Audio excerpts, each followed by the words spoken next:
Chuck was one of the people who helped build what the Don't Unfriend Me show has become, alongside so many others in this incredible community.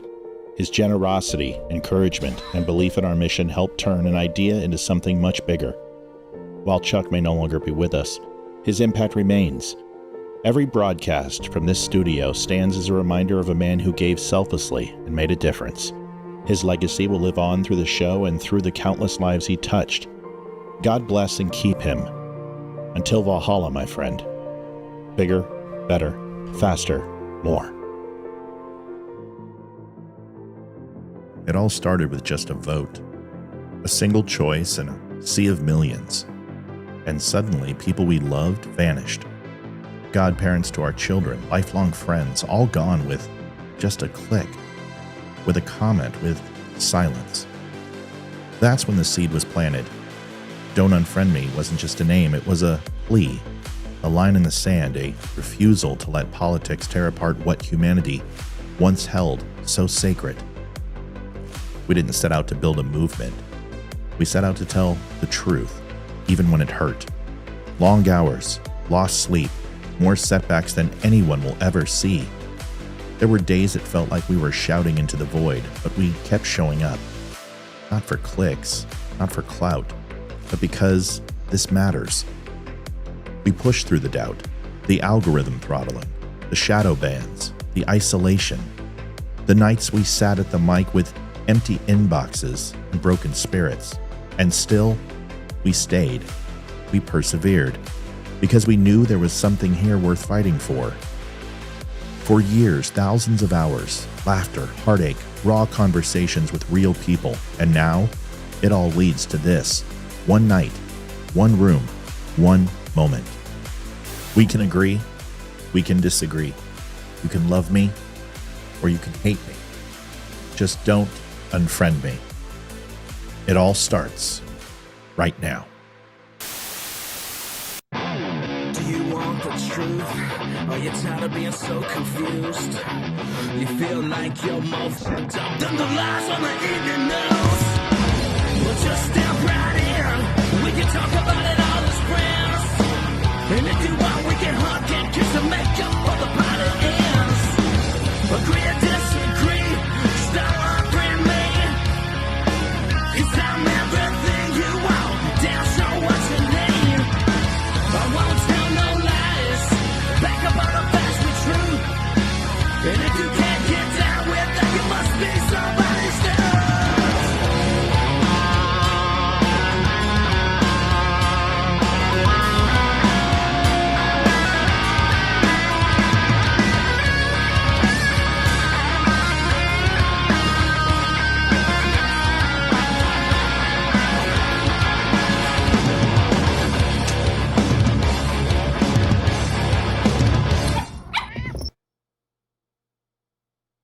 Hey, what's going on, everybody?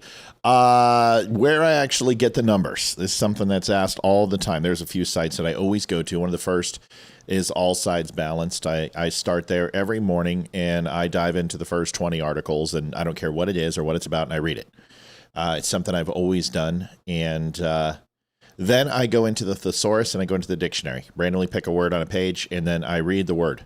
And I use it in a sentence, and I write it down physically, I type it, and then I say it aloud. And why do I do that? So my vocabulary is not monosyllabic and stale. I want it to be, I don't know. I appreciate being called a wordsmith, and it's important to me. So like Damani Felder and others, I take it seriously, and my vernacular is important to me. And I don't want to sound like a midikimia grunt or ogre that is limited by a couple hundred syllables. And letters and words. So there it is. The next thing is I go to usafacts.org, big site for me. The reason I'm telling you this is that I don't take on initiatives and I don't run for politics. I don't do that very often, but this is pretty important to me, and it's data and how we get data from the U.S. government.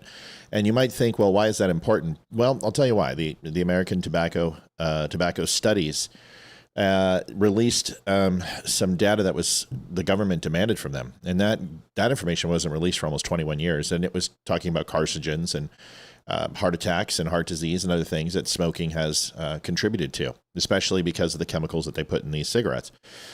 So that would have been great to get, 30, 40 years ago. It would have been wonderful to get data on COVID and Wuhan. It would have been great to get data on studies on transitioning children and what's going on in the school systems and how the Board of Education and public school systems have failed. So instead, these things sit sometimes for months and decades before we get the information needed to make great and strong decisions as our civic duty demands. So usafacts.org is doing one of two things. The first thing they're doing is ensuring that the infrastructure, they're sending in a letter. I can share the letter with you after the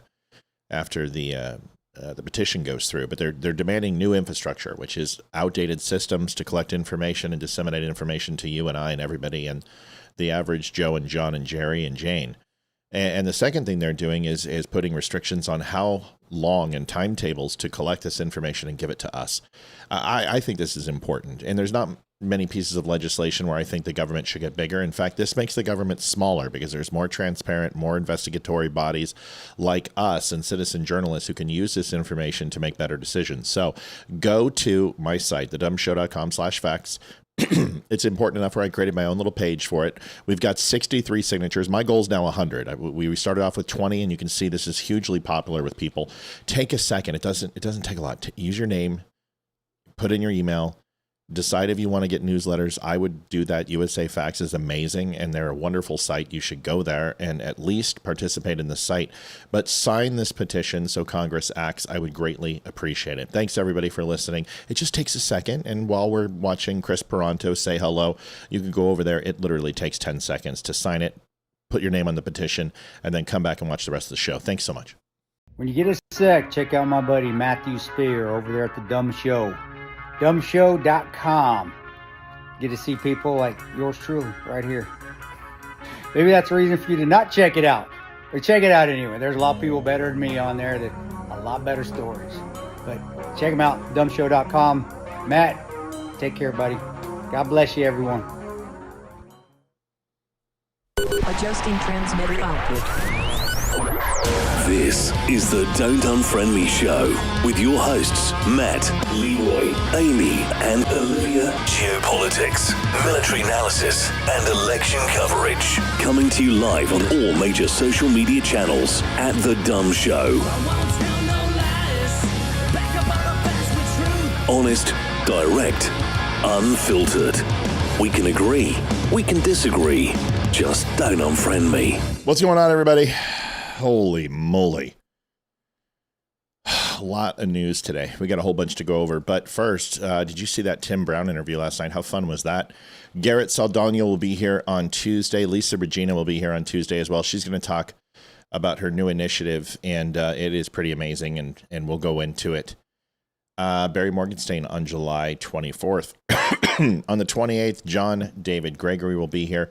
And then Tyler Fisher, Ty the Fish, will be here on August 5th. We're really excited. Got some great shows coming up. Talked to Chad Prather today.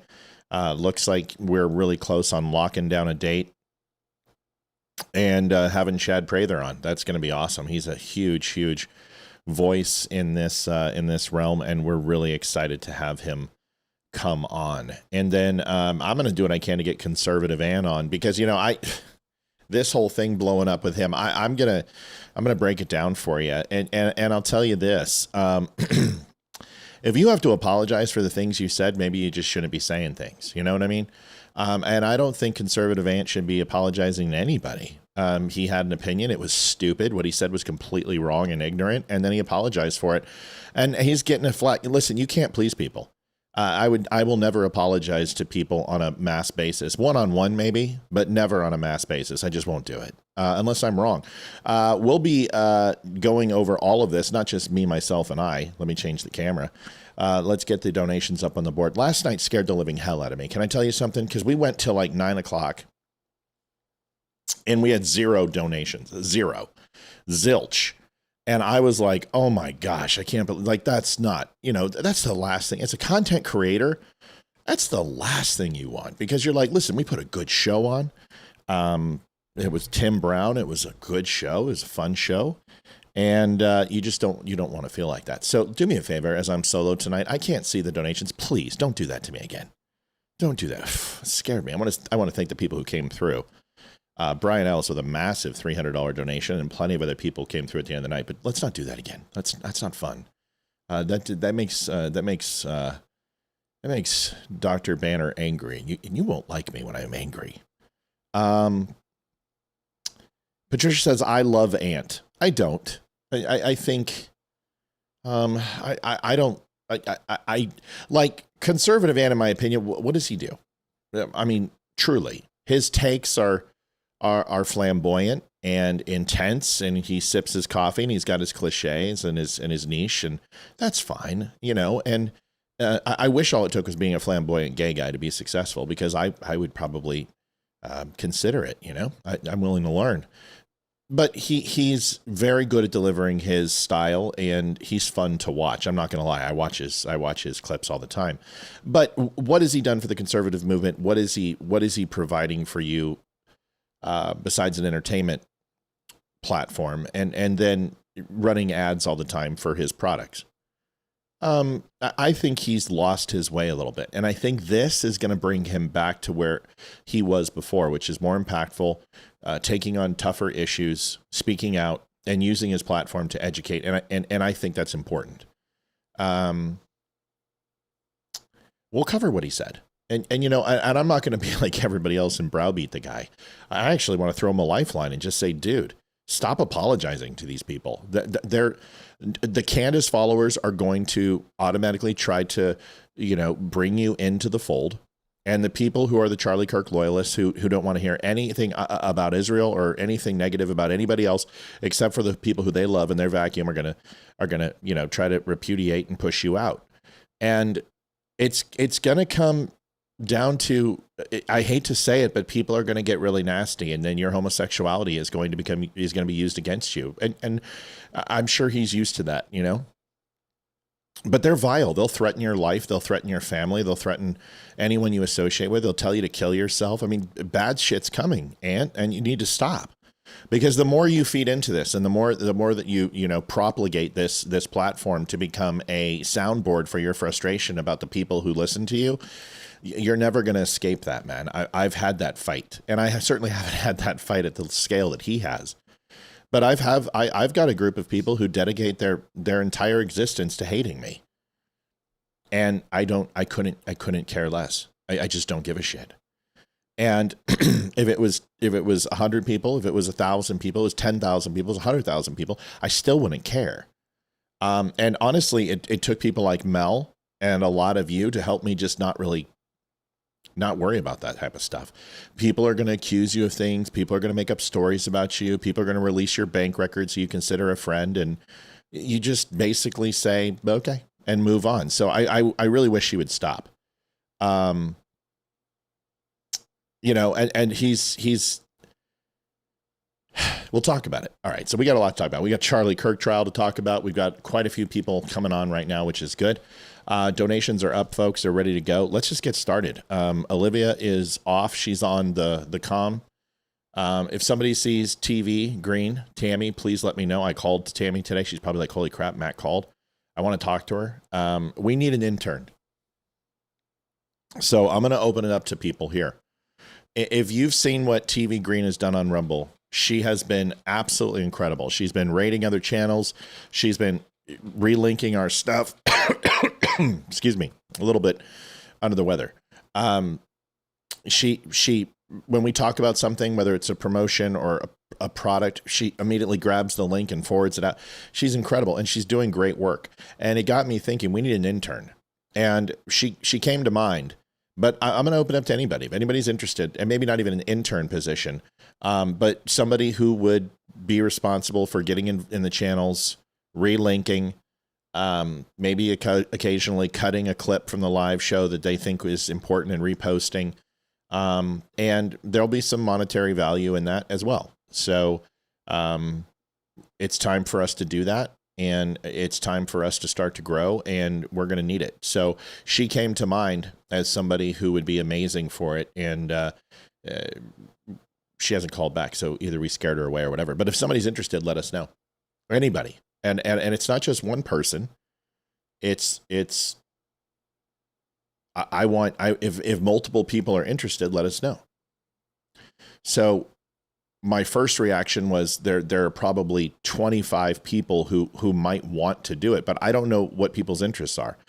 Olivia and I have talked about having a couple of mods on the show, but this isn't a moderator position. This is more like marketing and advertising and something like that. So if anybody's interested, let me know. But I want you to have TV Green in your mind, because what she is doing specifically with the rating and sharing links and keeping engaged and help growing the followership, that's what we need. Now, the second thing that we were thinking of, well, there's actually 3 others. Mel is another person who works on X and Twitter for us and has done an amazing job sharing over on X. So if you're looking for an example of what to look for, those 2 come to mind. I did not get a chance to call Mel today, but I want to, and I will, but that's what we're looking for. So if you've seen the way that Mel constantly shares over on Twitter, and I'm talking, she doesn't just share the show and say, here's the live show. She'll actually take segments of the show in real time and share that and say, well, we're talking about conservative Ant, come listen, or new evidence on Charlie Kirk's trial and the weapons that were used. That's the type of stuff we're talking about. Moderators are really kind of an easy thing to do, where you just ban people who are being dorks. But this is more of promoting and helping the show. So if you want to learn what we're looking for, take a look at Mel over on Twitter. You can look at any of our Twitter live shows and you can see how she promotes it. And then if you also look at TV Green over on Rumble, that is kind of put them both together, and that's what we're looking for. TV does a great job of reaching out to other channels and bringing them in. Mel does a great job of advertising for the show and bringing other people who follow her in and bringing new people. Now, the cool thing is both of them have been successful. Mel's had a chance where she's put out a tweet and then all of a sudden 150 people are watching. The same thing happened with TV Green, has also really expanded us on Rumble. So that's what we're looking for. We're looking for something like that. I think we're looking probably 2 to 3 to start off with. It's not going to make anybody rich, but it's going to put some extra scratch in your pocket. So if you're interested, let us know, and we'll figure it out. Yeah, that's it. It's pretty simple. So, yeah, I hope that helps. And if you have an expertise in one area, like YouTube or Instagram or whatever, and you're like, listen, I really want to do that for YouTube, I'm really good at it, rock on. And what we were thinking was, is like bringing in followers would receive a certain amount of followers would receive compensation, but also growth on a channel, obviously. But sharing links and sharing product and giving people specific codes. And if people buy shirts based upon a link that you share, you get, percentage of that. So things like that. So we're looking to expand. And this is kind of phase 3 of our, of our expansion out of 5 phases that we're looking to have done by the end of 2026. So if anybody's interested, reach out to Olivia at the Dumb Show and tell us why you're interested and all that other stuff, and then we can get into it. Okay, good, great. All right. So what else? There's got to be something else. There is something else. Lance Twiggs in the trial today. It got a little drama filled. You guys may have seen the defense. The defense took several things to the next level when it came to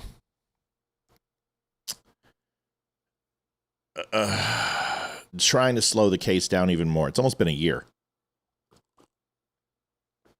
And it's been 10 months, and you really can't take the first 2 to 3 months because they're formulating the defense, formulating the prosecution, charges, all of that type of stuff. But there is no reason for a preliminary hearing to take as long as this is taking. I mean, I can't even think of a preliminary that's lasted longer than a day. I can't think of a preliminary hearing that's lasted longer than 30 minutes to a couple of hours in most cases, even in a capital murder case. Even in a capital murder case. So these should go very quickly, but they don't, and this isn't. And the reason why is a lot of people are coming down on the judge. They're calling him Lance Ito 2.0. Okay, first of all, relax. This judge is in a very difficult position. He has to balance the cameras. He has to balance social media. Ito was in another position, but Ito was ineffectual. But he also had a defense team that were a bunch of sharks and piranha. And that defense team literally owned him. And they just threw blockage after blockage and objection after objection after objection. And it literally threw Ito completely into a tailspin. And he was consumed by it. And he made horrible decisions. His procedural oversight of the trial was ineffectual. The prosecution and the state was absolutely horrendous. And it was more to the fact that the defense were allowed to run a monkey show and a circus inside a place of purposeful, dutiful, judicial professionalism into a Barnum and Bailey event. So this judge is doing fine.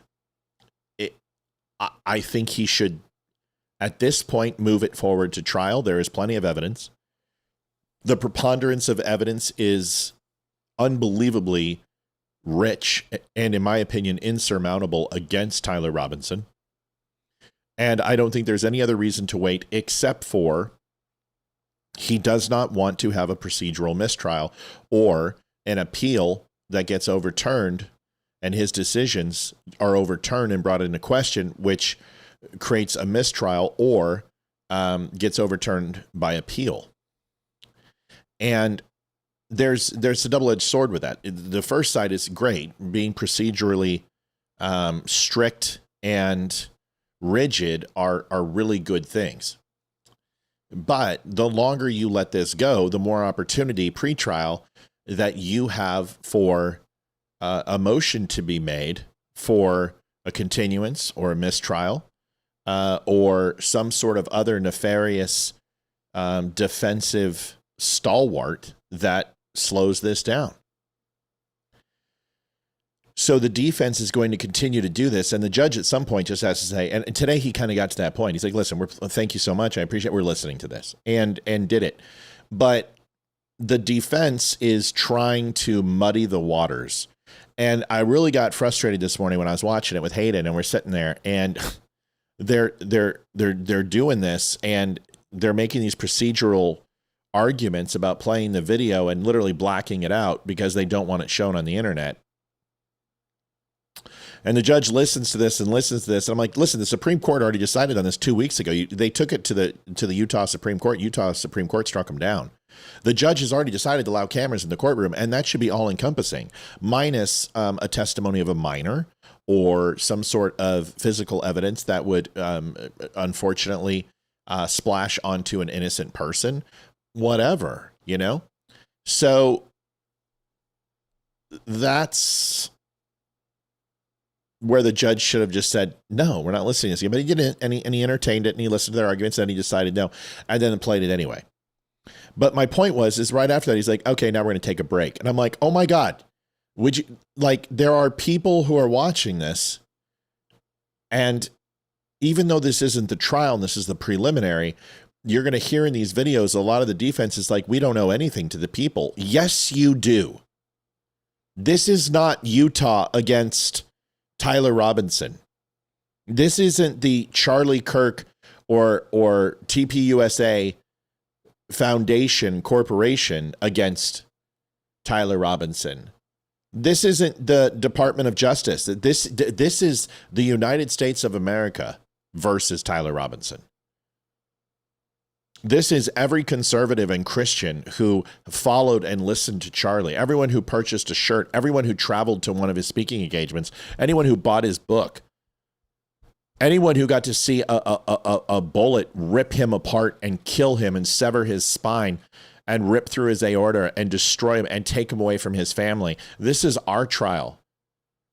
And with all due respect, with no bleeping, go fuck yourself. This is our trial, and we demand justice. And I want to hear it, and I want to hear everything. I want everything. I want the blood and guts of this thing. And I don't care how graphic. I don't care how troubling. My daughter deserves to know the truth. She needs to know why her hero was murdered and assassinated. Just as much as we need to know about J6, just as much as we need to know the truth about COVID, just as much as we need some sort of accountability in this government of ours, in this country of ours, we deserve the answer. Because if not us, who? If not us, who? So I don't want to hear anymore about, well, the internet is watching. Good. You should have this in every feed in every school, and people should know what this man did. And the story deserves to be told. Here's Lance Twig's summation. I didn't give you all 22 minutes and 33 seconds, although I watched it, and I can fill any gaps for you. One question Deborah Perry asked is there any way to stop Iran? Should we take Karg Island before we go in? Taking Karg Island and destroying Karg Island are two very different things. If we destroyed Karg Island, you're going to set the oil prices absolutely skyrocketing for the next decade, and the infrastructure will need to be rebuilt because a lot of the rest of the world gets their oil from Iran. You have to either supplement that with another form of oil, or you're going to have to take Karg Island and hold it indefinitely, and that is not going to happen easily. And I'm just letting you know that is not a good idea. If you don't understand what that means, go look at Iwo Jima. Go look at the Guadalcanal. Go look at Crete and the Romans and the Greeks. Islands are not easy to take, and they are very hard to resupply. They're a logistical nightmare. Islands are essentially small, tiny plots of land that were volcanoes at one point. Yes, that thing's been milled down, but it is industrial based. There's no food. There's no water. Logistically, you have to resupply it, and you have to defend it. And you're putting it off a coast anywhere from 12 miles to 60 miles away from rockets that will be very difficult to intercept from a surface-to-surface standpoint. You could have guys on flotillas lobbing mortars. You'll have ICBMs hitting that island. They will use hypersonics on that. You don't want to go on Karg Island and take it. Rendering it inert kills the global supply side economics of oil. Taking it is going to cost American lives. You're in a rock and a hard place. The only thing that's going to work is sanctions and unrelenting sanctions or a nuke. That's it. Troops are not the answer. Okay? All right, let's rock and roll. Matt, all the phones recording that day, are those phones taken into custody or? Okay, so this is what we're going to, can we talk about that, Kimberly, in a little bit later, and I'll explain it to you what Celebrite is. And as someone who specifically worked with Celebrite, was trained by the company Celebrite, and did exactly this for government agencies that would subpoena phone records and data from locked phones. I can tell you all about it. Okay. All right, let's rock and roll. We got a lot to do. Lance Twigg summation. Here it is for y'all. Great. All right. Okay. Sorry about that interruption. All right. So you said when you first met, you were roommates? Yeah. Okay. And then at some point, your relationship progressed to something more than just roommates. Is that right? Mm-hmm. When was that? I think we started dating 2 or 3 months after he moved in. Okay. And where did you live at that time? St. George, in an apartment complex. And is that apartment the same place you lived when on September 10th? Yes. When you lived there with Tyler, were you in the same room? Did you live in the same room or different rooms? No, separate rooms. And at that time... That's strange. Separate rooms, huh? What is this, Ozzy and Harriet? What are they, my grandparents? What are they, Mr. and Mrs. Brady? No, the Mr. and Mrs. Brady. The Waltons? No, Walton slept in the same bed. Little House on the Prairie, they slept on the same bed. The Ingalls. Did Ward and them slept in the same bed. I don't think you ever saw that, though. Didn't Archie and Edith sleep in separate beds? I think Archie and Edith slept in separate beds. Somebody fact check me. Say September of 2025. What were you doing with your life? Were you working, school? I was working. I was doing like bathtub and shower repair and stuff in new construction. Okay. How about Tyler? I think he was both working. I think he was working for an electrician company then, and he was also in a trade school for being a, I don't know, higher like ranking electrician. I'm not sure how the trade system works for that. Okay. But yeah, I think he was both. What was his typical work day like? I think he'd leave around 7 generally and get back around Lucy and Ricky, that's right. Lucy, you've got some splaining to do. 3 to Oh, Ricky. 4, depending on like where the job was and how long it was for the day. And then on certain days of the week during school, like semesters, he would then later in the day, I think. Edith and Archie slept in the same bed? Okay. I didn't know. Folks, just wanted to let you know, donations are at 0 still. I can't, don't, not like last night, please, for the love of God. Somebody crack the seal. Around 5 or 6 go to school. So, yeah. Okay. Let's jump to September 10th. Did he spend the night in the apartment the night of September 9th into September 10th? Yeah, he did. Yes. Do you know when he left the apartment on September 10th? I don't know an exact time. I just know he left early. 10:30 watch. Leaving, and he just said he had a long drive to work that day, so he was leaving early. Okay, so early. Any guess as to what? Yeah, what's the definition of early? When that was? I don't know. I would have thought it was 5 a.m. because that's when like an early work day was for him, but it was probably more like 4. Okay. I'm gonna have him spit out his gum just to make sure that I can do that. you mind if you're right in front of your laptop. Oh, here you go. Thank you. Having him spit out his gum, poor guy. His comfort gum. I do understand that. Thank you. I don't really like gum, but like the mint or something. It's like, who the fuck is talking? I'm like, Altoids. somebody like hack my podcast? I had no idea this video had commentary. Hey, shut up, lady. Nobody's talking to you. Love the Altoids. All right, so what time did you get up on September 10th? Who does that sound like? Is that Liz Wheeler? Huh. Probably like 12 to 1 p.m. You didn't have to work that day. No. And did you hear from Tyler? Did he call or text you before then? No, he sent that message in the group chat I mentioned, but he didn't message me directly at all that day. Okay. When did you first hear from him on September 10th? It was at 11 o'clock with that like automated message.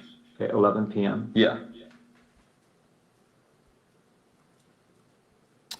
All right. So just to give you a little bit of heads up on this Lance Twiggs guy, I wanted you to be able to see his demeanor and hear his voice, and nothing really super pressing on that. I don't know if it's the chicks.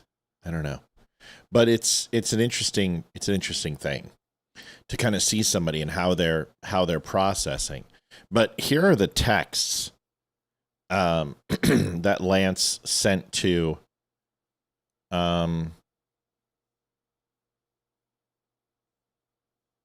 Tyler. And sorry, I was reading what Olivia was. I mean, she's spamming chat like freaking crazy. I'm just like, my God. Oh, there was a lady, probably his lawyer. She popped into the interview a couple times to fix his laptop. God, I don't think that was the same person though. Anyway, here is the text messages, first of all, that I wanted to show you. And then I'm going to show you Robertson, Tyler Robinson, the accused, is bouncing in his chair and fidgeting, extremely nervous in the courtroom when he's watching his former furry lover discuss the firearm and discuss other things. I'm also going to show you how the 30-06 fragmented, because it was designed to. If you remember when Tommy and I were on, I told you, TV grade, Tammy, I need to talk to you. Answer your damn phone next time. Don't leave. Olivia, go talk to Tammy. When we take a look at the round, you remember what I told when Tommy and I were on the phone together? Was this a full metal jacket, or was it a soft tip? And was it a hollow point? And lo and behold, we have photographs of the round and the other casings that were there. And I've found the make and model, and I've found exactly what you need to see to know that it was a hollow point. It was soft tip. And the entire process of that round and its job is to go into your target and expand and break apart and do as much damage as it possibly can. And if it hits the spine, there's absolutely no doubt, even with a 30-06, that hitting the human spinal column, there is a very high probability for complete dissimulation of that round and fragmentation of that round.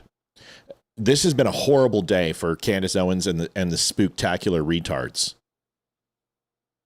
The Gomax retards, as I call them, are having very bad days. This is the kinetic force that you saw, the shock force that you saw that I explained to you on the back of his neck and vertebra that went all the way up to the skin flap of his head. This describes what happened. The one thing that I'm gonna blow this out of the absolute water right now. Go watch the original video again. For all you lapel mic retards, and I'm sorry, you can be upset at me. I don't care. You're retarded. You're retarded because if you watch my show, you would know that you're being retarded. And if you don't watch my show, it means you don't watch enough of my show, which means you're retarded. What happened first? Did you hear the shot or see the shot? In the sense of, did you see the entry and then hear the shot? Or did you hear the shot and then see the entry in the video? Do you remember? Because if the sound originated from Charlie lapel mic to camera, which is fairly far away, you would have seen the explosion, which you never see explosion, and then you would have heard it. Or did you see and hear the reaction almost simultaneously? Which one? Which one? And if you can't figure out how that completely disavows the mic theory, then nothing will. Because it shows that there was a delay from seeing Charlie then hearing the shot, which means that the shot was far away.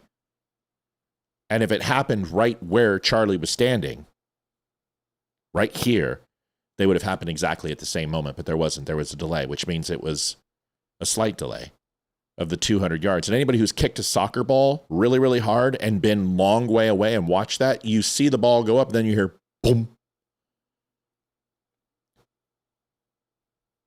That disproves the lapel mic theory. And all these retards that do it, there you go. Merry Christmas. I just disproved it for you. I was sitting there, I woke up from a nap, and I'm like, wait a second.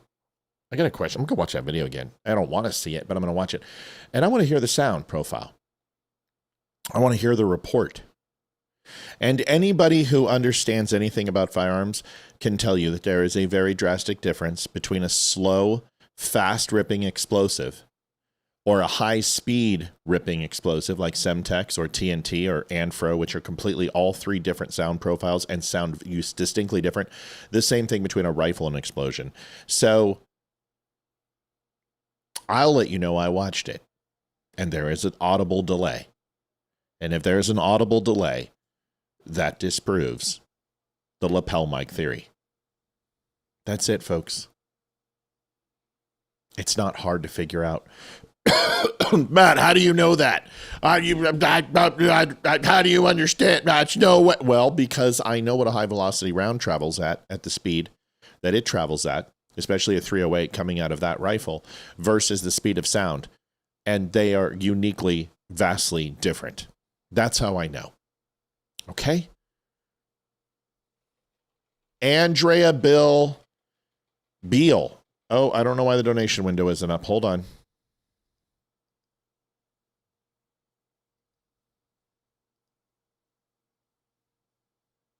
I'm looking for it. Where is it? Where did it go? Hold on. It's got to be around here somewhere. Hold on, everybody. I got to check.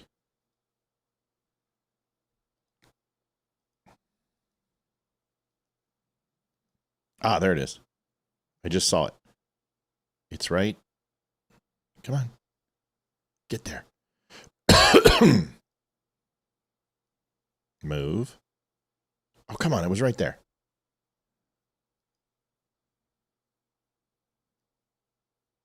There it is.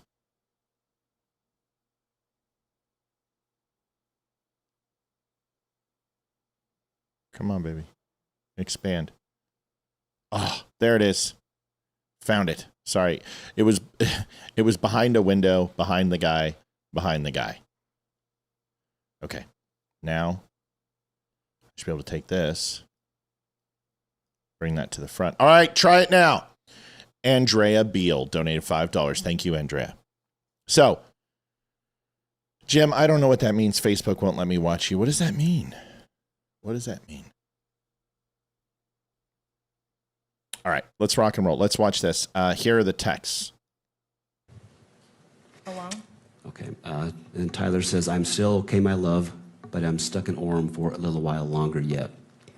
Shouldn't be long until I can come home, but gotta grab my rifle still. To be honest, I had hoped to keep this secret till I died of old age. I am sorry to involve you. And then Lance replies, you weren't the one who did it, right? And Tyler says, I am, I'm sorry. Lance says, I thought they caught the person. And then Tyler says, no, they grabbed some crazy old dude and interrogated someone in similar clothing. I had planned to grab my rifle from the drop point shortly after, but most of that side of town got locked down. It's quiet, almost enough to get out, but there's one vehicle lingering. We could scroll down to page 3. Continue reading. Lance says, why? And Tyler says, why did I do it? And Lance says, yeah. Tyler says, I had enough of his hatred. Some hate can't be negotiated out. If I'm able to grab my rifle unseen, I will have left no evidence. Going to attempt to retrieve it again. Hopefully they have moved on. I haven't seen anything in the news about them finding it. We'll update you shortly, we'll update you by midnight. And then Lance says, all right, stay safe. How long have you been planning this? Scroll down a little bit, please, Kimberly. And Tyler replies, a bit over a week, I believe. I can get close to it, but there is a squad car parked right by it. I think they already swept that spot, but I don't want to chance it. We can scroll down to page 4 and continue reading about halfway down. I'll stop you about halfway down. This is while they were spot, but I don't want to chance it while they were parked there. If they had found it, I imagine there would be more commotion. Again, I'm sorry for roping you into all of this. You shouldn't have to worry about this. And Lance replies, does anyone else know? Tyler says, not to my knowledge. All right, I'll stop you there. So some people made comments. Melanie Marino says, worried about jury selection. I did say that, but here's the thing. If this guy takes this to trial and doesn't plea, he's an idiot. This is an orgy of evidence, and it's not like something confusing like DNA evidence. You have sworn testimony. You have sworn testimony that this guy, Deborah Perry donated 10. Thanks for all you do, for all you and Liv do. You got it, Deborah. Thank you. So if he takes it to trial, he has the worst defense lawyers in the world. They need to plea this out. And but see, the thing is, the prosecution has absolutely no reason to give him a plea deal. None. Zero. They've got everything they need. This is open and shut. This is ridiculous. You have eyewitness testimony. You have video evidence. You have multiple videos of him at the location. You have his DNA evidence all over the items. You have sworn admission by digital means and written physical means. You have a sworn testimony. He also admitted he did it under the court of law and said that aloud to the officers. His parents turned him in along with a pastor, friend of the family, who was also a police officer. Dude. But see, everyone's like, Karen says he's going to cop a plea deal. You heard me say that last night. But here's the thing. Why would the state give him a plea deal? Why? Why would you give him life with the eligibility of parole? You know what I would do? Here's my plea deal. Life, no eligibility of parole. Agree to that, and we're done. Otherwise, go fuck yourself. We're going to fry him. We're going to load him up with 400 cc's of sodium pentothal, and we're going to kill him. Pick. Whatever you want to do, you pick. Life in prison without the possibility of parole, 99 consecutive life sentences, or sodium pentothal, you decide. Prosecution will confer with the family for notification purposes, but not seek approval. They don't involve the family in that shit.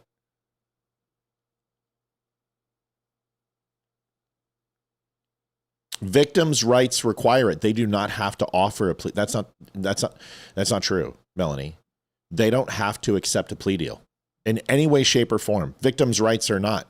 If he admits he's guilty 100%, they can offer him a plea, but it's not a negotiation process. They can't go, okay, he's going to admit he's guilty. He wants 25 years. State says go fuck yourself, and that's not against the victim's rights or the accused rights. You know what I mean?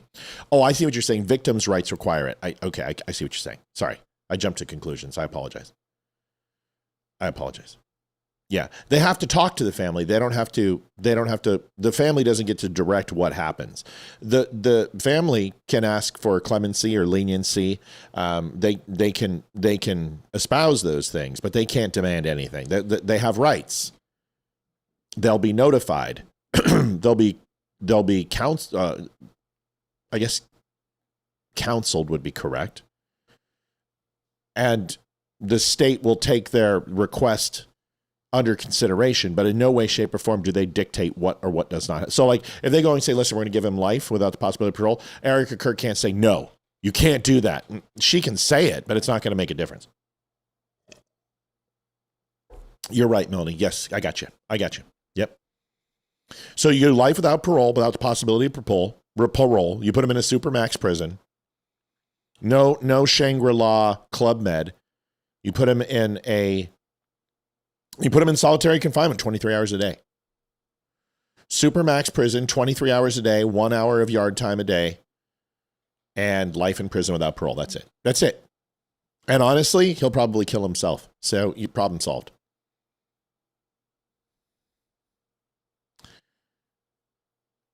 Firing squad, that's done by the Department of Corrections in the state who facilitate that. That's up to them. That's what I would do. So if I'm the state, hey, we want to cause no pain and suffering to the victims anymore and the families. The only thing we'll accept is life without parole, 23-hour lockdowns, 1 hour a day in the yard, supermax prison. That's it. Or we're gonna put 5 rounds into his chest. You decide. You know what I would do? If I was the family, I'd get a 22. And I would essentially just start with his big toe and blow that off with a 22. And then blow off each finger. And then put a couple rounds in his wrist. Put one in his shoulder. I mean, this is, you gave Charlie all of this pain in one brief microsecond, and you're going to experience it for whatever time left you have on this planet. We're going to put 50 22 rounds into you, long rifle rounds away, and just systematically put a hole in you and then cauterize you. But that's wishful thinking. My personal opinion, if I'm the defense, this is all sideshow shit. And they're going to they're going to run with hat in hand to the state and say, we'll accept a plea. Life in prison. They'll start with 50 years, possibility of parole after 30 with good behavior. That's what they'll do. And the state's going to say, fuck you. That's what I would say. Fuck you. They're Mormons, so they may not say that. They say, you know, may Donnie and Marie Osmond take a poo-poo in your face or something. But if I'm the state, I take this to trial. I take this to trial, and I go after this little prick, and I make a public example of him. But that's it. Life, Supermax, 23-hour solitary confinement, 1 hour out a day, no possibility of parole, full admission, full taped admission and apology to family, full disclosure on exactly what you did, how you did it, so we can release that tape and shut Candace Owens the up for once. That devil shut her up. Shut up Ian Carroll. Shut up Patriot Barbie and all the other frickin' retards. With a full confession, exoneration of Israel and the Jews and the bee cult and the Egyptian airplanes, and just lay it out and then never hear from this little prick again. No visitors, no Netflix special, no royalties, no letters from girls who want to sleep with him and throw their underwear at him. Put this guy in a dark, dank hole, throw him in the Chateau d'If, clasp the Iron Mask, and lock him away forever. That would be fantastic.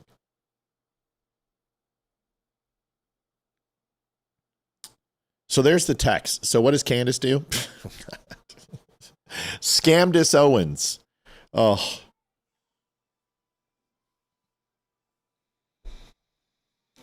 She goes ahead and does this. One, I think his roommate is a federal asset, Lance Twiggs. The person. Why do you think that? Because the police didn't even question him, which is bonkers. Yeah. This really? Meeting really is to use your statement here instead of your testimony at a preliminary hearing. Understand that? Mm-hmm. Okay, so in order to do that, I need to place you under oath and also give you an admonition about false statements, okay? First, you do solemnly swear or affirm that the evidence you shall give in this issue shall be the truth, the whole truth, and nothing but the truth, so help you God? Yes. I also need to notify you that you are notified that statements you are about to make may be presented to a... Well, folks, that really looks like there was an interrogation done. She also says, police just took a pic of Lance's phone. Guys, biggest assassination since JFK, and they decided not to collect it and store it into evidence. Just trusted him and took a couple of cute pics for Insta, and now Lance has immunity. I'm going to disprove that in a second. Magistrate or a judge in lieu of your sworn testimony at a preliminary examination. Any false statement you make and that you do not believe to be true may subject you to criminal punishment as a Class A misdemeanor. Yes. It potentially could be used as for punishment as a higher offense as obstruction of justice. In addition, I just want to make sure that our recording here is clear that you've also been given. Oh, that's Sean Ryan. He really asked a lot of those tough questions. Remember, she denied the fact that they downloaded his phone, that they did an interrogation. Well, that's another lie. Another one bites the dust. I need to find, someone give me Queen? Another one bites the dust, and just every time, boom, boom, boom, a bum, bum, bum, bum, bum. Scamdis is full of shit. She is really bad. She loved Charlie Kirk. And she wanted his white boy penis really bad. Is she coming? Is she going? I think she's gonna pop. Take some benzos and morphine. And she's gonna drop. Boom, boom, boom, boom. Candace bites the dust. Boom, boom. 6 months, folks. Psychotic breakdown. Time away. possible suicide attempt, or overdose. One of those 4 things. 6 months. Candace. She's on the clock. You heard it here first. You heard it here first. Mitch Olin says, do you think the prosecution might plea deal because they're worried about some juries? Here's the thing. It's the same thing I gave to the judge a second ago. If you're worried about something, it doesn't mean you don't do it. Like the longer you go and you keep this preliminary open and you're fearful that it's going to go, something's going to hit on a technicality or an appeal, you can't run your courtroom like that. And the prosecution can't worry about a hung jury. You haven't even got this guy confirmed and found guilty yet. Like, there's so much more. You got to get through the preliminary first. This has got to get to trial. So my point is, you're worried about, the last 2 minutes of the game, and you're in the first quarter, and it's 3-0, and you got the ball. There's so much more game to go. So the jury selection isn't what I'm worried about. Do I feel that this jury is going to have particularly full of animus? No, I don't. I don't think most people in Utah or anywhere, and actually even in California, believe that Charlie Kirk deserves to die. I think that is a very small, completely psychotic, batshit crazy percentage of the United States. It's the same people who think it's great when somebody tried to kill Shapiro in Pennsylvania and burn down his mansion. There's batshit crazy conservatives too. I don't think it's that big of a concern. I think you're going to get a fair and impartial jury. And here's the reason why, is because usually in those cases, you have people who are non-committal or kind of down the road. You're going to have a jury that's either going to be 100% behind Charlie, or they're going to be moderately against Charlie, but they're going to get the rest of that jury and the foreman and the people who are inside there are going to push that person to oblivion. And also, it's not going to be from a lack of evidence. It's not like this trial doesn't have a lot of evidence. You get a hung jury when there's circumspect, there's unreasonable doubt. There will be zero unreasonable doubt that this son of a bitch did this, and that jury can't just go, nope, we can't decide. It's like, wait a second, because you'll continue. The judge is going to keep sending you back. So yes, you're worried a little bit about that, and you're worried about a lot of things. You're worried about procedural errors. You're worried about possibly some tampering of evidence come up, something of impropriety, a leak, or new information that comes out that wasn't disclosed, and under disclosure rules the defense didn't get that could make a mistrial. There's so many different things that you're worried about. You're worried about that you might get COVID and you're not able to go into one of the biggest days of cross-examination. There's so many things. You might get killed in a car accident tomorrow. There's a lot of things, but should that decide where they do not go? No. You know what I mean? So it's a good question, though. It's a really good question. So here's the thing, folks. They took a picture of the phone and they didn't copy it. She's so stupid. She just says shit, and they all do. They just like Ian Carroll did it today. He's like, look at these bullets. Oh, it absolutely should have blown through his back of his neck. It's like, dude, what you don't understand is actually what you just said is so stupid, because the bullets and the ones that we understand they are now are the exact reason it didn't go through his neck. We explained all this when we saw the shot. We explained this in the first 3 days. We said it's probably not a full metal jacket round. It could be we don't know what type of how old it is. We don't know the integrity of the round. We have to wait till ballistics to come back. Well, we got them back. And guess what? They're soft point. We'll explain that in a second. Candace is a complete moron. Of course they collected it. Of course they did. Now, somebody asked, hey, Matt, do they seize everybody's phones? No. Usually what happens is, like, people left that area even after he was shot. People left. People fled. So they have tickets, they have eyewitness testimony, they have video, they recreate. They go, okay, here's John, Paul, Fred, and Mary. Hey, John, Paul, Fred, Mary, see that person in the blue shirt? Who was that standing behind you? Oh, I don't know them. Okay, let's go to the person over here who we know who they are. And they basically play, 6 degrees of Kevin Bacon, and they find out who that person is. They check ticket sales. They do all of these things. And they get a database of people and they start making phone calls. And they say, hey, can you identify this person in the video? Yeah, that's Fred. That's Jason. And he's in my science class in second hour. That's Bob. And then they start talking to these people. Then they collect their phone records and they say, voluntarily, do you have any information, any video, any text, anything that has to do with the case? Yes, we do. And they do an investigation. And then if they feel that there's something being withheld, they can get a warrant. They can make an arrest for a person who's impeding the investigation or providing false testimony. I mean, there's a lot of reasons. There's many levers to pull. But in the end, most of that stuff is given voluntarily. And then the police will say, can we make a copy of your phone? That's pretty standard. And you could say no. Then they're going to go get a warrant. And so it comes down to this. Most of those are voluntarily given. Any video, things like that.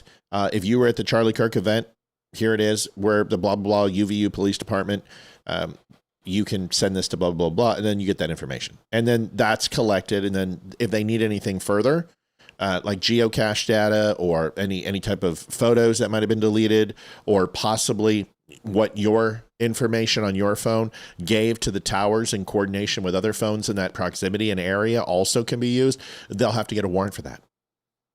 And that's what comes up in this video, which we're going to talk about. Here it is. How did law enforcement get this photograph? So following Lance's first interview, actually, folks, we've got $15 in donations. I got to throw up the commercial. We're getting our butts kicked tonight. We definitely need some help. So if you haven't had a chance to help out the show, remember, it's not $100. It's not $1,000. Sometimes it's just $5, $10, $15, $20. We've got 150 people, 160, 75 people on. If everyone gave $1, we're right there. Everyone gives $2, we're definitely there. Everyone gave $5, we're over the top, over the hump. So if you haven't shared the show, like the show, subscribe to the show. If you haven't had a chance to donate to the show, or if you haven't had a chance to go and sign the petition that we asked you guys to do, ask yourself the question, how are you helping the show grow and get bigger? Because it's not going to be by doing none of those things. It's going to be doing some of those things. And we would appreciate it if you could help participate in that. Here is the video. We'll be right back.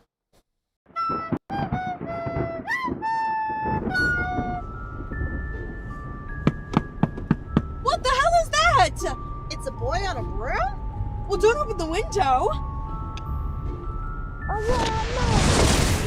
Bloody hell!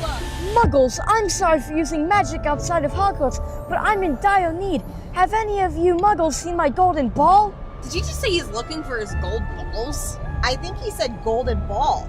Right you are. You two are very bright witches. You really are the brightest witch of your age. Did he just call us bitch? It's a Harry Potter movie. You have to keep it PG-13. You know my name? I am Harry Potter. That means you know where it is. No, we haven't seen it. Well, you can buy a new one at the Dumb Show. You get 10% off for using code DUMB10. Bloody brilliant! 10 points to Gryffindor. Did he just call us Griffin whores? If you want to take part in more adventures, you too can donate to The Dumb Show. You can go to thedumbshow.com/donate. We take PayPal, Venmo, credit card, and you can even send us an owl at P.O. Box 2, Round Hill, Virginia 20142. Please make sure to leave your name and a message, and we will share it on the next show. Live weekdays at 7 p.m. Eastern Standard Time. And remember, them Dumbledore sent you too. Okay, seriously? What's a fumblesaur? Now more than ever, folks, need some help to hit goal. It's been a little bit of a tight week, to be honest with you. It's like pulling teeth. We just want to get out of tonight and tomorrow, get into the weekend, and let everyone have a great week. But if you haven't had a chance to help out the show, please do. It makes a great difference. And you might ask yourself, well, you know what? I have Netflix, and I have this and that. Well, listen, how much do you watch the show? If you watch it for 2 hours a night, 5 nights a week, that's 10 hours. That's 40 hours a month. That's a lot. How much do you make as a person working 40 hours a week? It's a great way to look at it.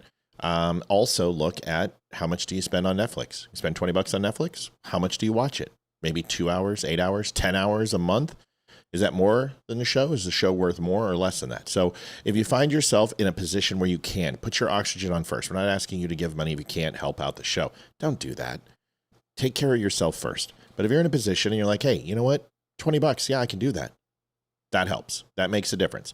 Right now, we are in a massive hole at $285 at 8 o'clock. That's better than last night. It was $0 until the last final minutes. Thank God. Here is a couple questions. One, where's Leroy? Leroy is sicker than a dog. You guys know that he had some issues to take care of. Steven donated $15. Let's do this, people. Thank you, Steven. I appreciate you.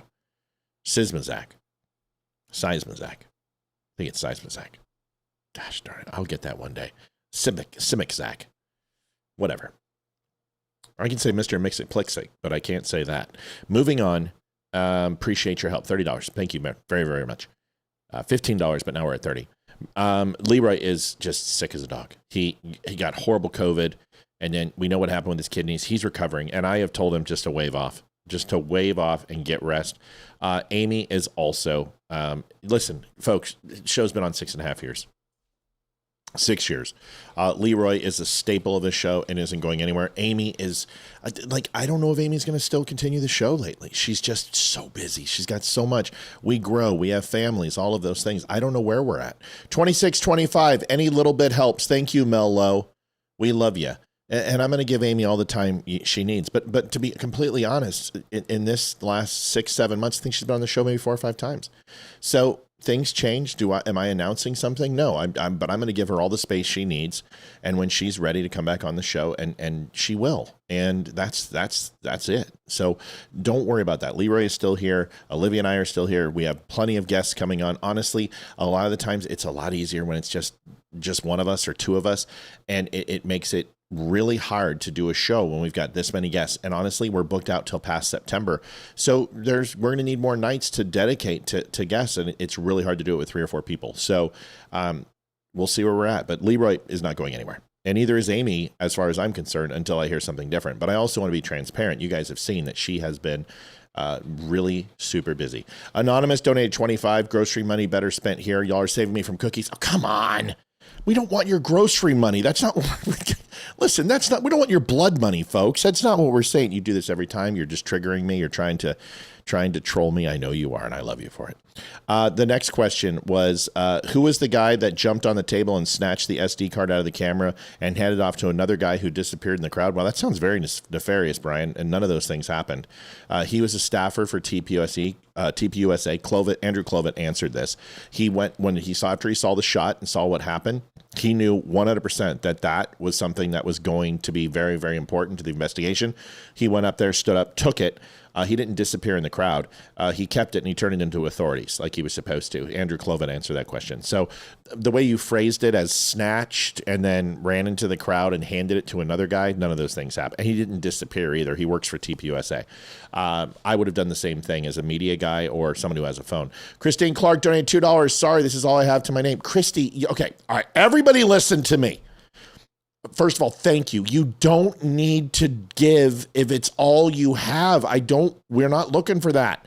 You got to listen to the whole words. Hurt until it feels good, or give till it feels good, not till it hurts. We don't believe that.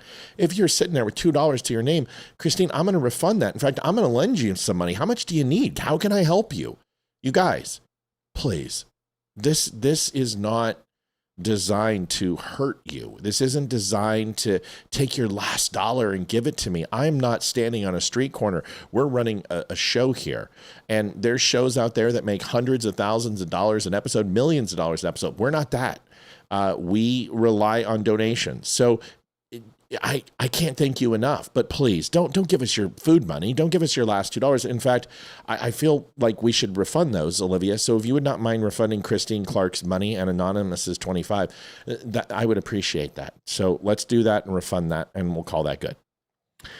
Do you think that old man that was there that stood up and said, I did it, and then told the cops that he only did that so the shooter could get away? I think they need to prosecute him too for obstruction of justice. It's a completely separate charge from this case. Here's the thing. Who's the victim in that? That's where you have to go ahead and say, you've caught Tyler Robinson. If this guy was still at large, could there have been some charges? Probably. They did take him under arrest. They did let him go shortly after. This guy could say, I didn't take my meds. I'm crazy. I have Tourette's. It's not going to stick. I think it's a moot point. Do I think he should be held accountable? Sure. Do I think we have bigger fish to fry? Yes. Simsack. There. Deborah says. Close enough. Simcheck. I thought it was Simcheck. It's not Simcheck. Is it? Is it Simcheck? Yeah, that was wonky. Facebook numbers are way down. What's the dealio? I don't know. I don't ask questions. I just try to do my job. That's it. I don't know what to tell you guys. Numbers are down on Facebook. They've been down for a while. I want to hear from Tim in his excursions with the Brazilians on a better note.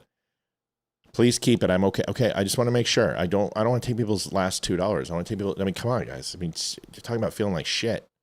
You know, I don't want to do that. That's not my thing. So here's the phone collection thing, and you guys need to hear this. This is important. How did law enforcement get this photograph? So following Lance's first interview at St. George PD, his phone is recovered at that point, taken into evidence. It is downloaded, I believe it was the following day or shortly after that. The FBI transported that phone to the RCFL, which is the Regional Computer Forensic Laboratory in Salt Lake City. The phone was downloaded through Celebrite. And yes. After that, following that download was complete, SBI received a flash drive containing that download. From there, it went to a SIAC analyst to go through that data of his phone to look for any. So Celebrite, what's Celebrite? It's a machine. It's a piece of software, and essentially it connects two separate devices. So an older device and a newer device. Now you have a couple of options to transfer your data when you go to an Apple store, say. One is use iCloud, and that's why they tell you back up your phone before you go there. Because if you have to back it up inside Apple, yes, they have great internet, but you're going to have to wait, and then you're going to go ahead and get your new phone, and then you're going to have to re-download it and wait for that. So they ask you to do it before you go.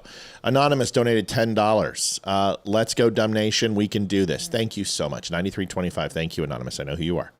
So Celebrite essentially is an interface. It's a software interface which connects USB-C now to USB-C into the Celebrite machine. The software then takes the data from the other phone, your old phone, and puts it onto a new phone. That's the way Celebrite works at stores where you don't want to use the cloud, or you don't want to do a physical transfer, because unfortunately you need your Apple account, which means you need a computer. Celebrite, we have these machines. They're extremely fast, and you can do multiple things. You can wipe a phone, you can clone a phone, you can ghost a phone, you can take the encryption from a phone and attempt to break through. There's many things that these things can do that we have as tools working at Apple or a cell phone location. But if you ever went to Apple, you've seen this machine. It looks very much like this. Police have the exact same thing. The problem is that if it's encrypted, you're not getting into that sucker unless you have certain tools that Apple has and possesses to do that. At the store level, you don't have that even.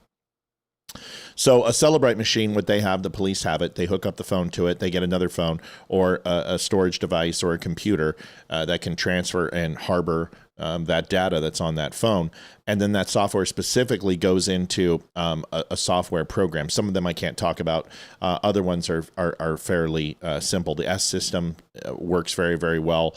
With that, Compass works well. These are systems that can essentially run, even a Mac computer can run an iPhone software. In fact, you've seen me many times take my phone and throw it up here. I can run the operating system of my phone on my computer. Very similar to that. They're able to go ahead and surf and navigate the phone. They could even make phone calls or send text to that phone. It becomes a desktop type phone, and they can go ahead and traverse through text and download photos and everything else, get the geocache data, and get into the terminal end of the system and get information that you don't have access to. Make sense? Here's the rest of this video. Evidence or information that may be on there. And at that point, that this image of this letter was located. All right, I'm going to break down a few things. You mentioned, I just want to make sure the record's clear. You mentioned Celebrite a few times. What is Celebrite? It's a downloading software that's commonly used by law enforcement. I don't do that myself, but it's commonly used to recover data, to download electronic devices, particularly cell phones. And then you mentioned SIAC. What does that mean? It's the Statewide Information Analysis Center. It's a division within DP. So once again, the things that I just explained to you, pretty simple. Did Kash Patel accompany the FBI? Yeah, Kash Patel and Dan Bongino. Remember, I broke the news on that. A good friend of mine reached out to me from the U.S. Marshal's office and let us know, and I explained that to you guys. Also got a text that they had him in custody. Remember, I also told you about that. We let the President of the United States say that. We found out around 7:56 a.m. that morning that he was arrested. We had flirtings with it at that night. But remember, the night before I told you Bongino and Kash Patel were going there, and I felt an arrest was imminent, and I explained that to you guys. We broke that news. Nobody else had it.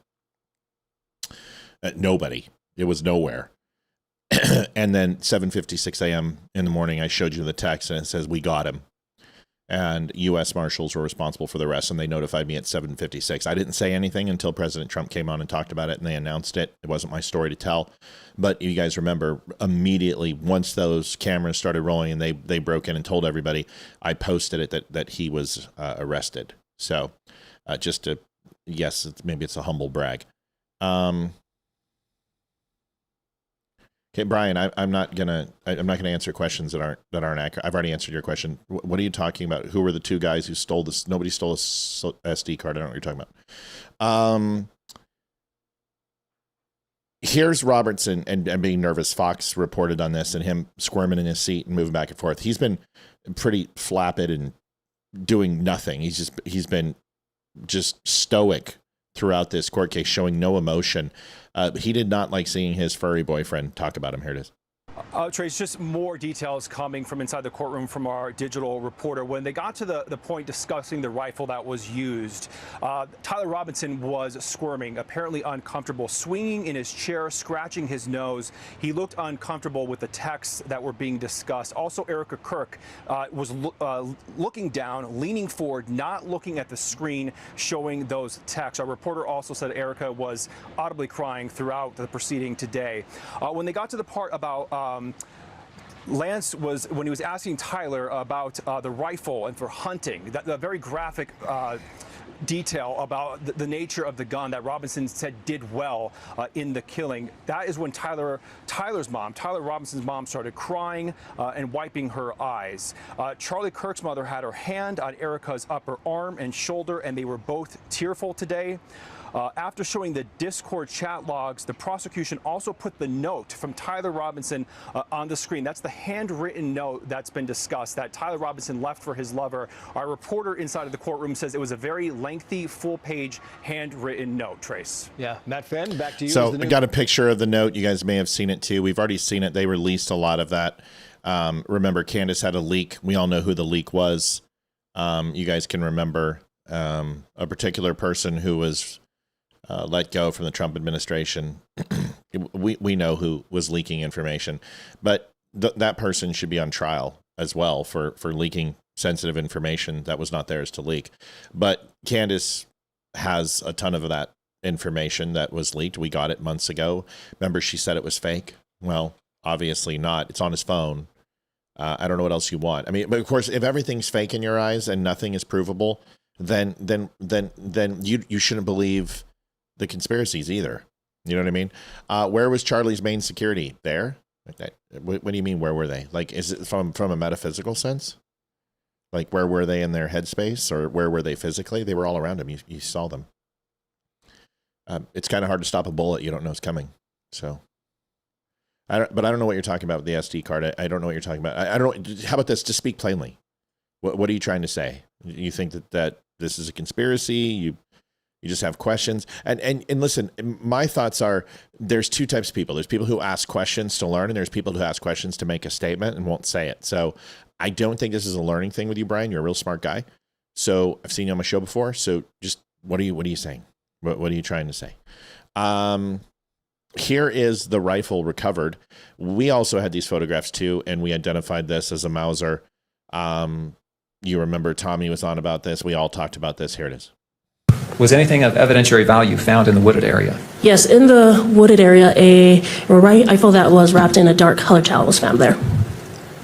And how did you learn about that? I found that out because just a little bit before 6 p.m. that day, I received a call from Utah County Sheriff's Office, who was tasked with searching that area. Do you know why they searched that area in the first place? Yeah, so they searched that area because I received a video that... Brian, I already answered your question. How many times do you want me to say it? Like, are you just trolling at this point? I already told you. Andrew Clevitt, who is a huge part of TPUSA. He's on the podcast all the time. Jumped up on the table. He grabbed it. He didn't hand it off. He didn't disappear in the crowd. Maybe that's what you think you saw, but I don't know what you saw. But this has already been discussed. They have the contents of that video. It has not been released to the public and will not be until the trial. I don't know why you keep asking the same question. From the UVU security footage. This was received by our command post on scene, and it showed who we believe was the shooter on the rooftop run from the southwest corner all the way to the northeast corner, jump down, and then continue to the northeast side of that campus, and then cross the street to Campus Drive, and then the suspect was out of camera's view after that.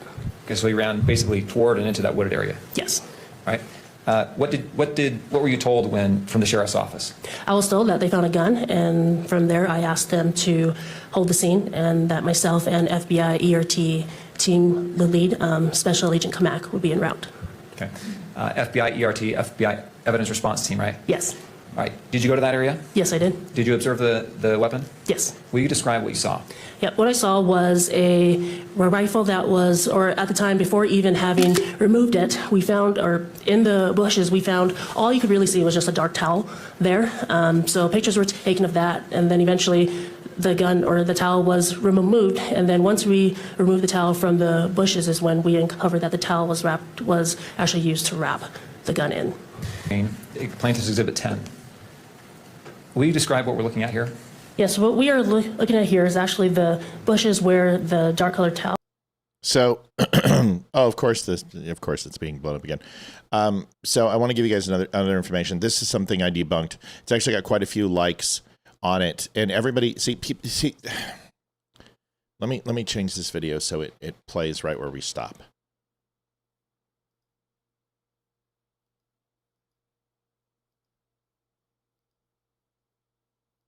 Okay. All right. I think I've taught you guys enough on this show about how to see things and how to look at something differently. Okay, so I'm going to show you a picture. Okay. And this is all over, and Candace Owens shared this too. It's pretty simple. It's a guy who went to the location at UVU campus, and they show a picture of Tyler Robinson, and they show a picture of this guy at UVU campus, which looks to be, it's not the same angle, but let's assume it's the same angle. And they show Tyler Robinson's eyes along this line of concrete at 6 foot plus, and they show this other guy who's 5'11", saying Tyler Robinson's 5'10", and there's no way that he's 5 foot, that this guy isn't Tyler Robinson because he's not 5'10". Now, everyone is going, okay, well, they're looking at the eye level. They're looking at the line. They're looking at the angle. Folks, there is a glaring, obvious mistake right here, and nobody sees it. And what's hilarious is I read through thousands of comments, and I'm the only one who said anything about this. And it's like, I can't, it's like sometimes I feel like I'm in a Twilight Zone episode, and then I'm somehow the smartest human being on earth. But folks, I'm not that smart. You can tell there's something very different. Well, I can tell you this. Why is the box on the left more vertical than the box on the right of the concrete? Why are the holes oval instead of round?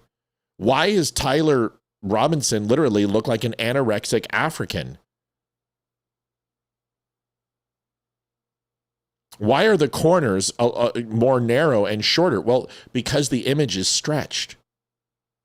The vertical image is stretched. So whoever collected this through their phone or whatever it would be, because you can tell it's literally a phone picture, which means that they took a picture from the trial and of a video screen, you can tell. And this image has been essentially transformed into be stretched. So it looks different. Now, if I take this image and I do this, and I'm going to do this just so you guys go, you know what, Matt? Not only are you a smart mother humper, but dude, we are going to believe you from now on, because there's just no reason to doubt your shit anymore. There's just no reason, Matt. We believe you. And God, that would be nice. Wouldn't that be nice? I know it's not going to happen, but let's assume. So let's look at this image. Let's do a little Photoshop magic, okay? Not AI. How do I know it's elongated? Well, it's simple. I can look at the pixels and see that the pixels are not lining up. They're not square. They're overly stretched. Okay? Now, if I go into this image over here and I zoom in, you're going to find that the pixels are symmetrical. Look at the perfect circle. See it? All within the parameter of a circle. It doesn't change. It doesn't alter. Nothing happens to it when I zoom in. But if I go over here and I look at this gentleman's info, I'm not even going to be done with this. And look at these. This is the original shot, right? This is that guy I just showed you. But then we're going to go over to the place that was actually pasted and copied over, which is Tyler Robinson's stretched picture. And this is what you're going to see.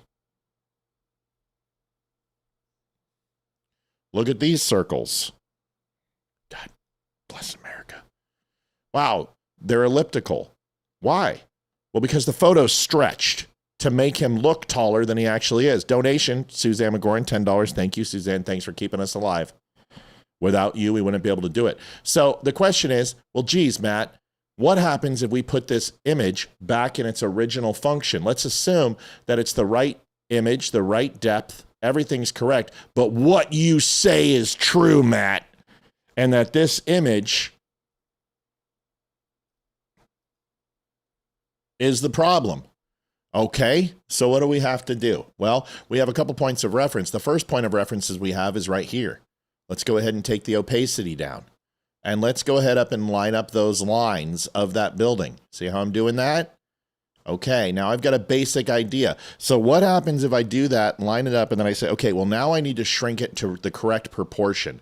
Now, you're not going to make it perfect, Matt, but you want to try to line up these dots and see if you can get those dots lined up where they are now symmetrical, which will give you a good idea. Now, if we hit enter and we look at the line as this guy is standing just a little bit closer and the distance is not correct, we've got almost look at his feet. His feet are exactly the same. His width is wider and their hats are exactly the same height, folks. And those lines line up, you fucking retards. He's the same fucking height. So Candace Owens, you're a fucking retard. And so is everyone else who's making conspiracies. I just showed you how you're wrong. Because that looks like a human being. That's proportionate. It's no longer stretched. And your clever ruse to make him look 6 feet is all that. That's what I do. That's why this show should have went thermonuclear a long time ago. But it won't, because all we do is the truth here. Now, somebody clip that and show these fucking retards how stupid they are. And I'm sorry I'm cussing. I'm sorry. I'm sick of these idiots. Literally just did that without any prep, without any skill set other than I'm really good at Photoshop. And I just showed you how they're all full of shit.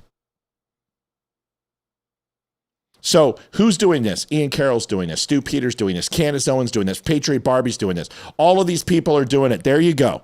Merry Christmas. Yes. 100% retards.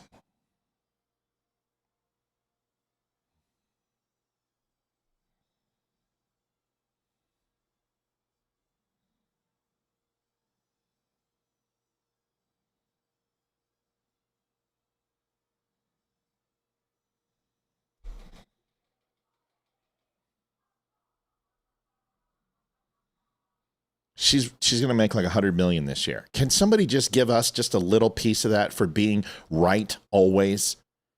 Can we just get just a tiny taste? Just some fucking taste of that. Can someone just somehow find $100,000 to fund the show for a year? So we can stop doing this shit. Does somebody want to invest in the show and say, yeah, the guy's rough around the edges. Yeah, he cusses a little bit. But holy shit, can he literally destroy anybody in this space right now? Prove me wrong. Every single person who can watch that is like, holy shit. Sean Ryan, holy shit. Holy shit. My mind's blown right now. Completely mind's blown. Holy shit. I am my cousin Vinny the Great Gambini, man. And I'll show you this card. And I'll expose every trick. He's palming it. He's hiding in his hat. It's got a false bottom. It's not hard. Just use your... Nobody said that. Nobody. Guys, girls, you think I'm kidding. I'm not. It's on Candace's page. Here, I'll show you. I've got nothing to hide. Look at Melanie probably spamming the hell out of the page. Look at her. Gosh, what a great girl. Here it is. Candace Owens comes in here and goes, one glance and common sense is all it really took. But great work hustling to the location to show the height disparity. I'll keep asserting my viewpoint that they had multiple decoys on the ground that day for his military operation. Here's my comment. Someone as astute as Candace Owens can't see that the Robinson image is vertically stretched and distorted. Wow, good thing Go Max retard is on the case. 250 people, 289 people have seen it. 25 people have liked it. That's 10%. You want to know how many likes and follows I got today on Twitter? None. It's exactly where it's been for the last 2 fucking years. 2 years. I've been at 545 followers to 5,550. It literally goes up and down each day. This is nothing I can do can grow X. Nothing. Not a thing. Not a thing. Even after a statement like that where people are like, damn, that thing, nobody said that. There wasn't a person on that entire thread. Nobody has said, dude, it's distorted. The image has been stretched. You're manipulating the image to make him look taller than he is. How many follows did that get me on X? 0. Why? Nobody found that information useful? You don't think there's one person somewhere? Can someone please give Brian Scott my Cash App? I think it's $ the dumb show. This is where the frustration comes in, folks. And I'm not really, this is all for show. But do you think maybe I could have just had one person to be like, oh, you know what? Wow, I really want to watch this show. How about the video that's at 167,000 views that I did on the Patreon front? How about that video? Why did that only make $2.76 from Facebook? How is 163,000 views only worth $2.36 or whatever it was? You got to start asking questions, folks. You got to start asking questions. It's simple because the truth does not make money. The truth doesn't make money. The only thing that makes money are lies and confirming people's biases. That's it. So I've got 43 people on Twitter right now. How many of you followed the show? Why? Some people are like, I have followed. I just followed. Why isn't the number moved? It's been there for 2 years. Before that, it was 3.5 years before it moved. JD Stillwell donated $150. Vacation starts tomorrow. I'll check in when I can. JD, I love you. Thank you so much for the donation. That is huge. That really helps us out. Thank you. And don't be gone too long. We need you.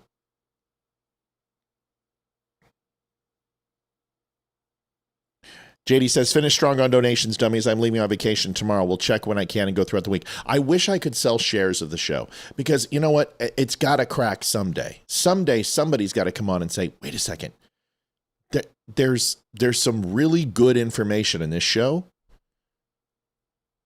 and it disputes the conspiracy theories. And all I've got to say is I just have to wait long enough for these retards, for people to get sick of them and people start looking for the truth. But I just showed you, I just broke it apart. We're going to break down more. Here's more. We're not done. We're going to keep going. Here's the bullet. Watch this. What are we looking at here in Exhibit 19? This is the cartridge case that was recovered from the gun. And what position was this in the gun? This was this. First of all, it's a rifle, okay? It's just like, stop calling it a gun, okay? This is a rifle. This is my gun. This is for fighting. This is for fun. This is what was in the chamber. Okay. And the chamber meaning that's where a cartridge is before it's, or when it is fired, correct? Yes. Do you notice an inscription or an etching on this card? Let's fast forward to a good part. So he put a bunch of etchings in there, called him a fascist. That he put down a cheat code, like down, up, left, right, or whatever. I don't know. And let's look at where the actual round is. The bullet has. Chow, chow. There it is. All right. See that? Full metal jacket. Has a full pointed tip. It's a point. I can go get them right now. I can go get my 30. I have 30-06 round right over here. I have a 308 round too. You guys have seen them. That is not a tip that is pointed full metal jacket. This is soft point. This is a hollow point. Real simple. I'll go back and show you the casing, what's written on them. Here it is. See that? It's this round. I found it for you. The exact round. Rifle line ammunition, 30-06 Springfield, 180 grain. 20 rounds, there it is. That's your tip. That's your bullet. That's what it looks like. That's what it is.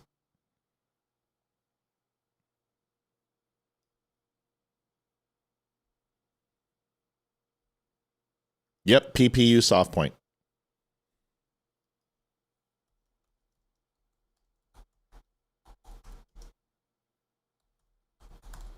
Watch this.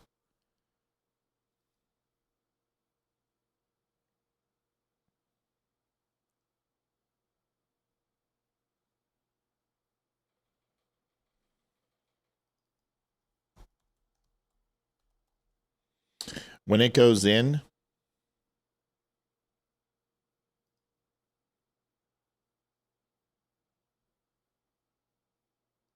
trying to find the pictures. Hold on.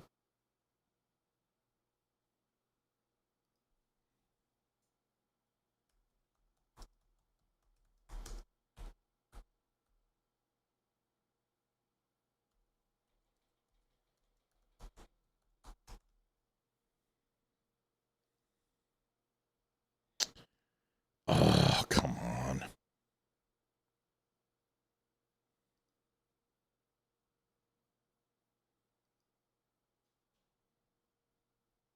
I had the picture saved. I can't find it now. Damn it.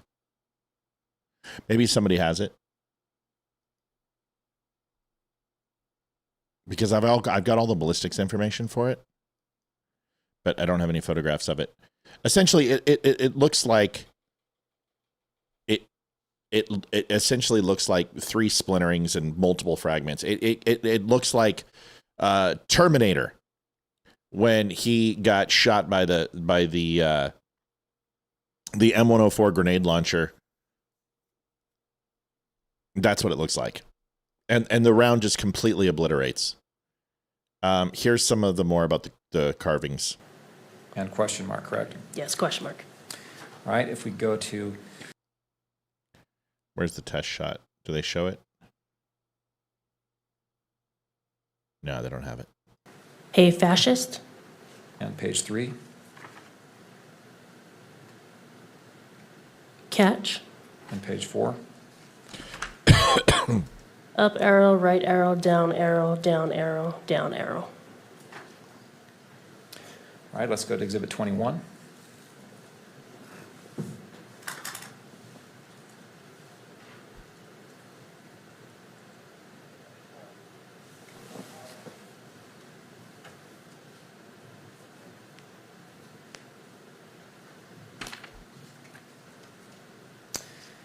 And was this another round that was found in the gun?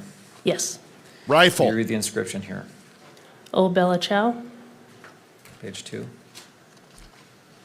Chow, chow. All right, let's go to Exhibit 22.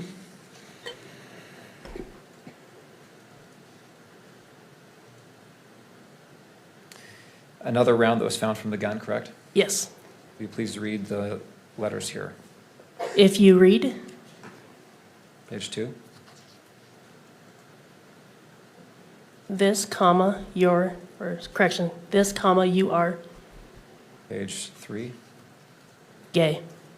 And page 4. LMAO.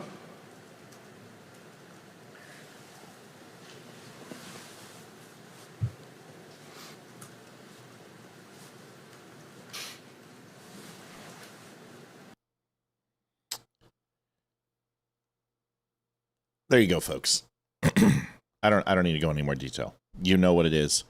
Glenn Clark donated $25. Thanks, Glenn. My shillings. Thank you so much. I don't need to go in anymore.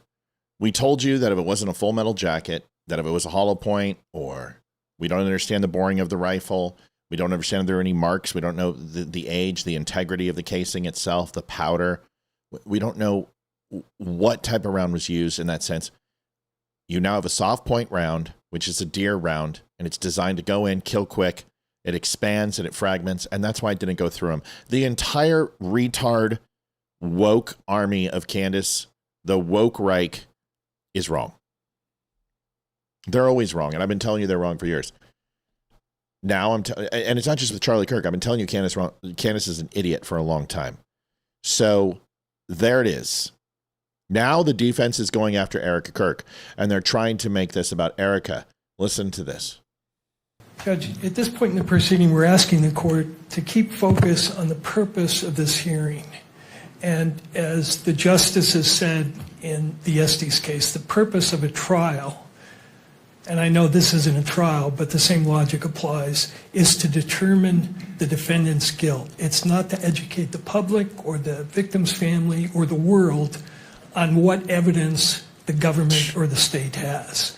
What an ass. As the court knows, we have witness availability problems. We spent the bulk of today and yesterday arguing about nothing to do with the evidence in the case, but with rights of third parties.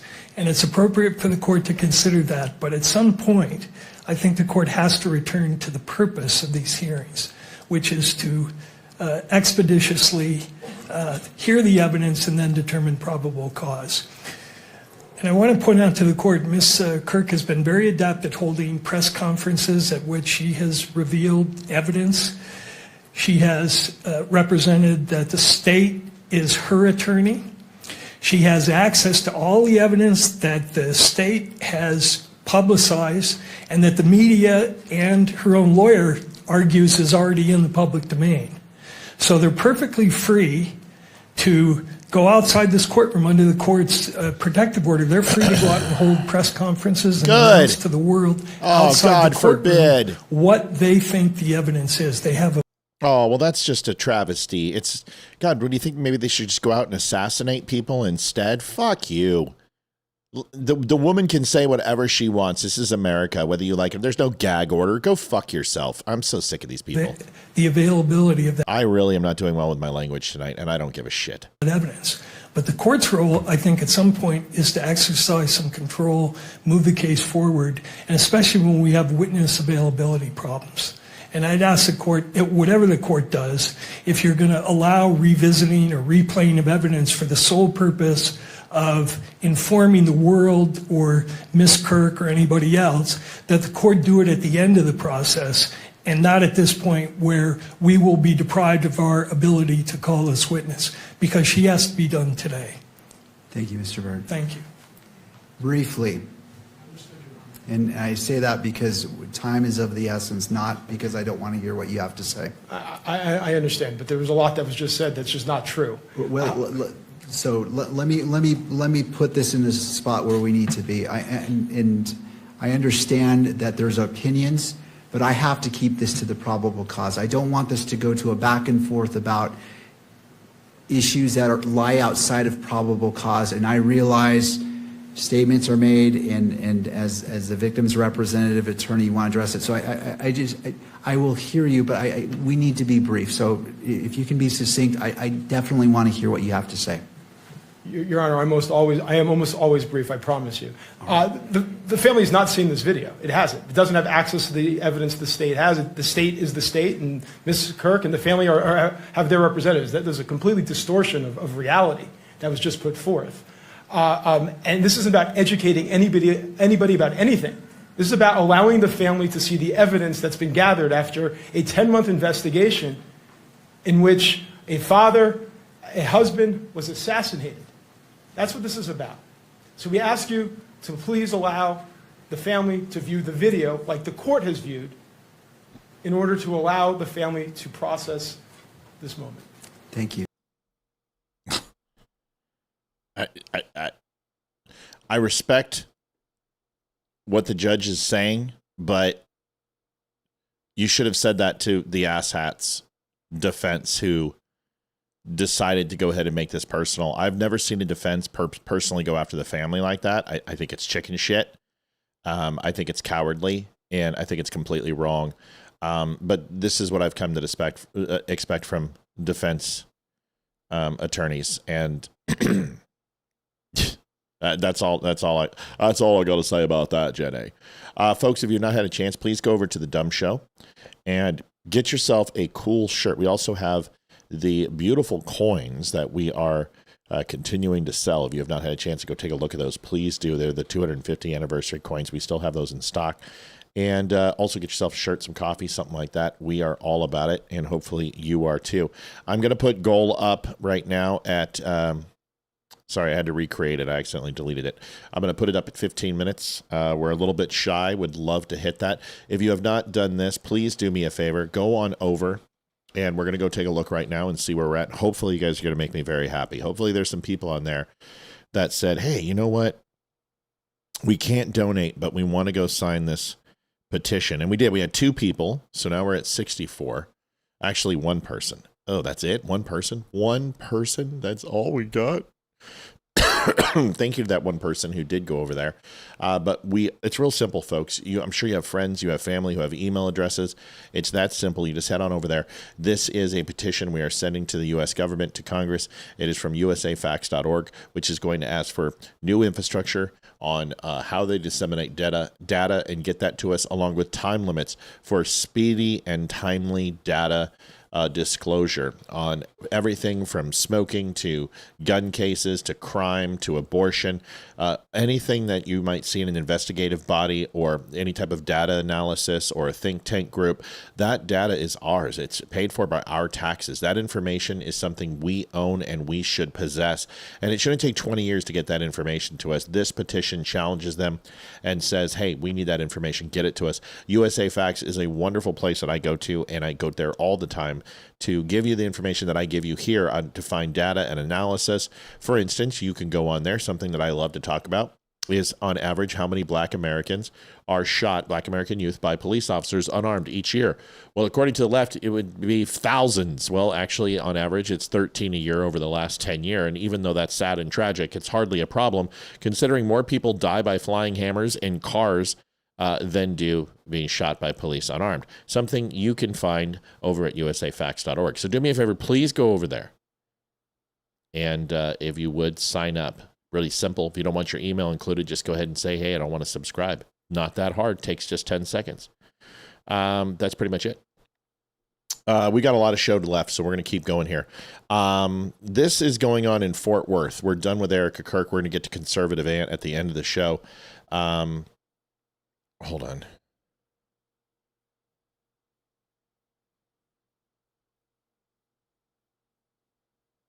Okay, I've already answered the question. So, Brian, I don't know what to tell you. Brian, why is it always like this with you? Why is there always a struggle? You can either donate to the show or don't donate to the show, but there's always a problem. It's always a problem, man. I'd rather have you not just watch the show and enjoy the show. Don't worry about donations. It's fine. You don't have to, buddy. I don't know about a warning. I don't know what to tell you. I'm not going to request any money from you. If you want to donate to the show, there's no warning. There's no scam. I don't know what you're talking about. And all that does is discourage other people from donating to our show. There's no scam. Our Cash App is just like PayPal and everything else. So I don't know what you're talking about.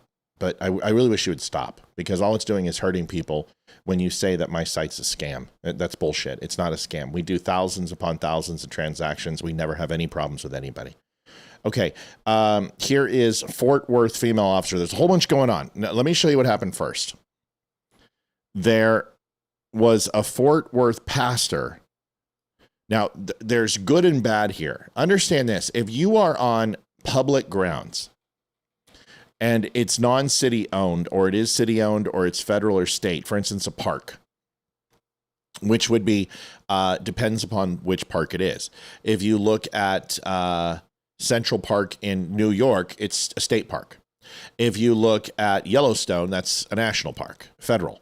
If you look at your local, elementary school park that has some swings and playgrounds, that's usually town or city ran parks. But federal property, state property, city property also are all different things. But if you have a permit from the city to protest and form a protest, you actually can control admission to that and who can participate, unless it stops somebody from getting to point A to point B without an alternate route. It stops people from getting into their domicile or their place of work. So most of these are done in areas that it doesn't obstruct people's ability to get to and fro. But this situation is interesting in Fort Worth. Fort Worth is an extremely liberal area, very much like Austin and Houston and Dallas and everything else. So here, yeah. And Brian, once again, I'm not upset with you. I can't keep stopping the show to do this every time we donate. So I got to keep the show going. There's plenty of people in here who can answer your question. JD Stillwell said, Brian, it may give you a warning that you have never sent money to this person before. You can override it. But saying the word scam and with my name, I don't like that. That's not okay with me. Okay. So here is this Fort Worth protest. This pastor is trying to preach the word of God, and they're telling him they're going to arrest him if he continues. Listen to this. Hello, officer. My name is David Grisham, and in Grisham versus Fort Worth, 2014-15 was settled out of court with the city of Fort Worth. We settled on this exact dispute, and the settlement was that I could preach anywhere on a public street that's free and open to the public. So this guy was in a court case against Fort Worth in 2014, his name versus Fort Worth, which said that he could be in any public space and preach the word of God based upon a certain parameter. Listen to this. Town Fort Worth. Okay, that's on Grisham versus Fort Worth. But you're not downtown. This is downtown. This is a closed event to whoever they decide they don't want anybody in here because they have a permit. So if you want to preach, you will have to be outside the barricades. So like if you want to stand right there and preach, stand right there and preach. So if we preach inside, what will happen? You'll be asked to leave. And if we don't leave, what will happen? You'll be arrested for criminal trespass. We'll be arrested on the street here? On a public street, for being on a public side. When somebody has a permit, yes. Okay. They're authorized to let whoever they want in, kick out whoever they want. Right, this is exactly the same argument they made in 2014. See, it's interesting because it's a public street, and you can't have a permit which removes other people's ability to access that public area. Now, if you want to take the street itself and close the street and offer an alternate route, of course you can do that. But the sidewalks, the business fronts, no. And this is no, you cannot do that. 2015, in which a federal judge ruled against and said that we were allowed to preach on any public sidewalk as long as it's free and open to public, which is in compliance with Supreme Court ruling that says if it's free and open to public, you can't discriminate based on religion. It's a permitted site. It is permitted, so it's not free and open it's to not the public. closed off, and they're not charging you. Barricades are just closed This off. is to keep the Muslim terrorists out. It's a barricade. We know that. I mean, come on. We know this to keep the Muslim terrorists from driving through here, and I agree with that. That's a great thing. No, we're doing a great job with that. So if you want to preach, you can preach outside the barricades. So if we preach inside the barricades on this public street right here that's free and open to the public, we're going to be arrested for trespassing. It's not a public street. It's permitted. You understand that? I understand permitted. that. So but they don't own the street. It's still public. They own it because it's permitted. No. City of Fort Worth says these are your streets tonight. So we including the public sidewalk and this public street here. Yes. Okay. Barricade. You can't. Okay. I'm looking at the businesses through that window there, and you're shutting off throughfare and foot traffic to those businesses. That, once again, is a violation. It's a violation of their leases and the tenant leases. Unless you are paying those businesses for that closure, they have restitution against the city. A permit allows you to go ahead and partake in an event and decide who is able to enter that based upon admission or qualifications thereof by the master of ceremonies or whoever it would be, or the permit holder to allow entry and access. But you cannot shut down a public crosswalk. For instance, you see all these people who are walking all this thoroughfare. If you watch the video, you can see that there are people walking by. None of them are being stopped. None of them are being harassed. They're all able to traverse, and then the barricade is in the street. You can see the barricades, lower right-hand corner. See it? They have it barricaded in the lower right. This is absolutely a violation of multiple rights to. You're not able to go ahead. First Amendment reasons. You are being absolutely Fourth Amendment. Undue penalties, restriction of movement. This can be considered a form of punitive retaliation. I don't know the statutes. I don't know the codes. I don't have Fort Worth indexes, but I would tell you that there are multiple violations of people's ability to travel through the public square. There's no reason for this. Okay. Sherry, I don't understand. Could you guys stop saying the word scam when it comes to my show, please? Everyone stop saying those words. I'm like, this is freaking me the fuck out. What are we talking about here? Liv?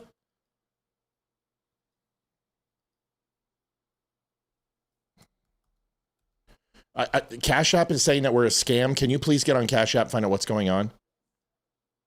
What in the hell is going on? Sherry, please send a screenshot and send it to me, please, as soon as you can. What the heck are you guys talking about? Sorry, I appreciate it, but this is scaring the hell out of me. It's not a scam. This is our site. I don't. This is why I never wanted to use this fucking thing. But please stop saying the word scam and the Don't Unfriend Me show together. I build a reputation, and I don't need that.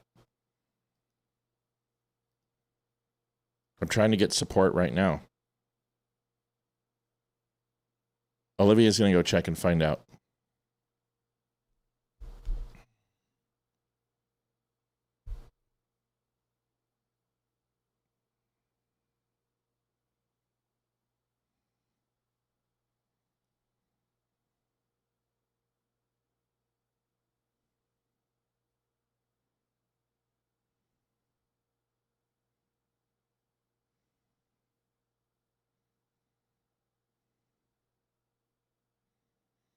I don't. Okay, Matt, it sounds like someone can people do that?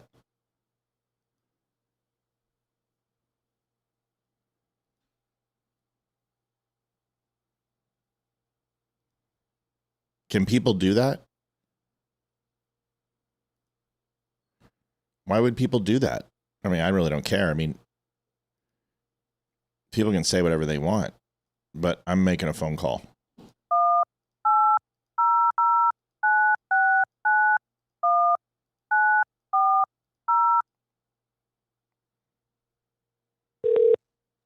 Thanks for calling Cash App.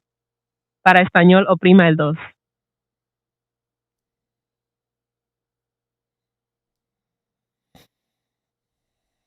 This call may be recorded by Cash App or our partners for quality and training. Okay, can you guys hear that now? No? Virtual agent. Go ahead and describe what's going on. The more details you share, the faster I can help. How can I help you today? You guys have reported me as a scam site, and I need help from an operator, please. Yeah. I'll bring in a specialist to help you right away. Please Brian, hold while I transfer you to a support team member. Brian, it's okay. I'm not mad at you, man. I'm not mad at anybody. I don't like hearing the word scam. You may be offered a brief survey after this call. Please stay on the line. Calls are recorded for training and quality assurance. Sorry, folks. We'll just do this together. I'll get on the phone. Hi.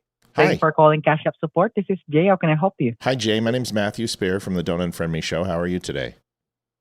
Yeah, I'm doing fine, sir. What about you? Well, not too good, man. I'm actually live right now, and my Cash App ID is $the Dumb Show, and my viewers who are trying to donate to the show have told me that Cash App is reporting that I'm a scam site. I would like to find out why and what we can do to get that fixed and removed immediately. Since, yeah.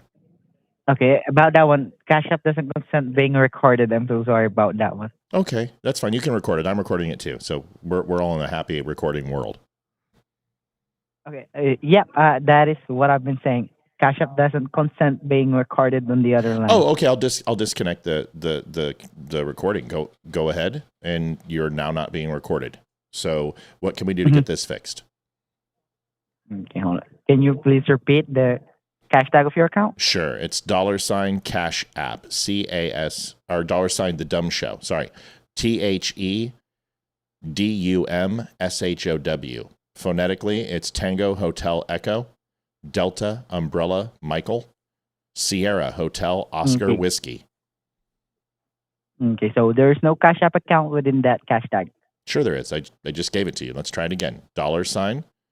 $THE as in Tango Hotel Echo, DUM Delta Umbrella Michael, Show Sierra Hotel Oscar Whiskey. I'm looking right at it.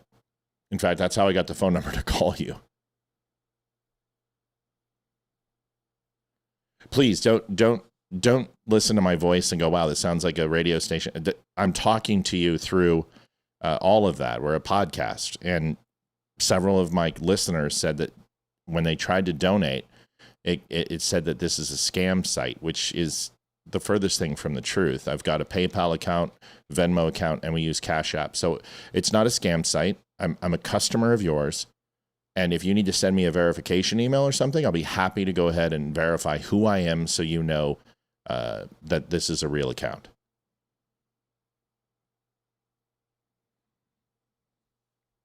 Are you still on the phone, sir?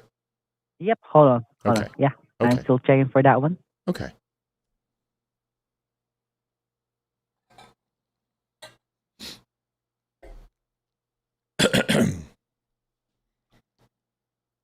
And again, there's no account with this phone number you use on calling us and the damn show. Well, the phone number isn't going to be the same because I'm not calling you from the number that's associated with the account. I own multiple phones. Can I have that?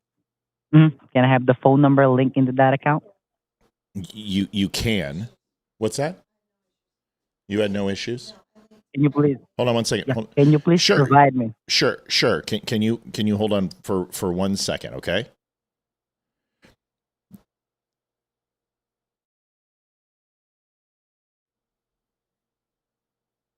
You know what? I'll just give it to you. 346-334.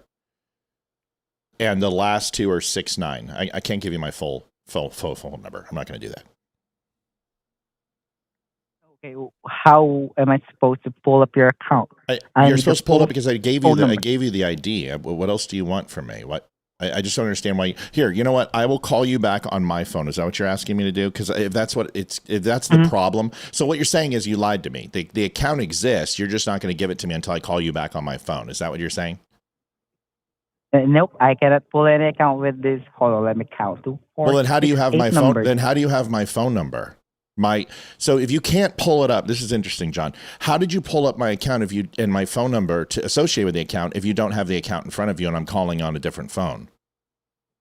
Yep, that's why I tried putting your phone number, this one where you call us, and there's no account linked into that one. That's why don't I put that asking. phone number and put the actual account in, which is $the Dumb Show.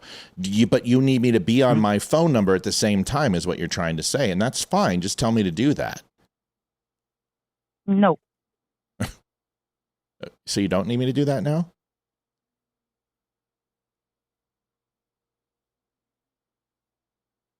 Sir? I guess and you cannot say or give me your full phone number. Yeah. How would I supposed to pull up your account? By the account name. Again, there's no Cash App account with that name. So how are you going to, okay, so you're going to verify. Okay, so let's do this. I'm going to call you back on my phone, and that way I can mute it because I don't want that shared. So I'll call you right back. All right? Okay, bye. Okay.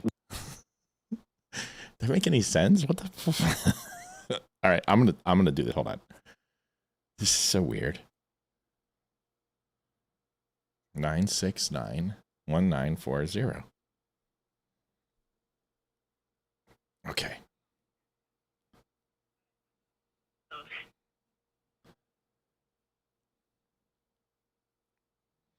See, I don't want to give my phone number. People will be able to figure it out. It's not like I hide my phone number. Like I care less. I can't. Hi there. I'm your Cash App virtual agent. Your current cash balance is 100. Oh, no. Don't tell them. The more details you share, the faster I can help. How can I help you today? Hi, I need to speak to somebody about my Cash App, which is showing scam, please. Thank you. See, I don't get a lot of Cash App donations because a lot. First, open Cash App and tap the activity tab. Then tap the payment that looks suspicious and tell me what you see. Report the I just need to speak to an operator, please, you lovely artificial intelligence person. Thank you. I'll bring in a specialist to help you right away. Thank- Please hold while I So easy. They're really good, though. No, I mean, he was good. He just didn't make any sense. But To connect you, we need to verify it's you. uh-oh. Open Cash App now. You'll see a screen asking, "Are you requesting support?" Tap "Yes, I am." Oh, I need to do this To on my hear this phone. message again, press 1. Cash. This is fun. You guys are hopefully having a good time. Yes, I'm requesting support. Donations, folks. We got to get there. We got to get there. Confirm. Maybe offered a brief survey after this call. I don't want a survey. I just want you to hurry up and. Please stay on the line. Okay. Calls are recorded for training and quality assurance. Okay. Hi, thank you for calling Censorship Support. This is Rianne. How can I help you today? Hi, Rianne. My name is Matthew Spear, and I'm new to Cash App. I've been a long user of PayPal and Venmo, but I'm just getting used to you guys, and so far it's pretty good. But I run a podcast, and the people who are donating to my show tonight when I was live told me that when they tried to donate, it said scam on my page, and that's kind of hard for me to believe, considering that I've done probably around 20 or 30 transactions with you folks, and I've confirmed my bank, my business, everything, and I'm wondering why it continues to say that. And we're not a scam, and I don't appreciate the defamation. So what can I do? Okay, sir. Thank you very much for bringing this into our attention. I do understand how important that situation. And since we are here on the line, I'm happy to check and give you the best option to resolve this issue. And what was your first name? Was it Rianne? Yes, sir.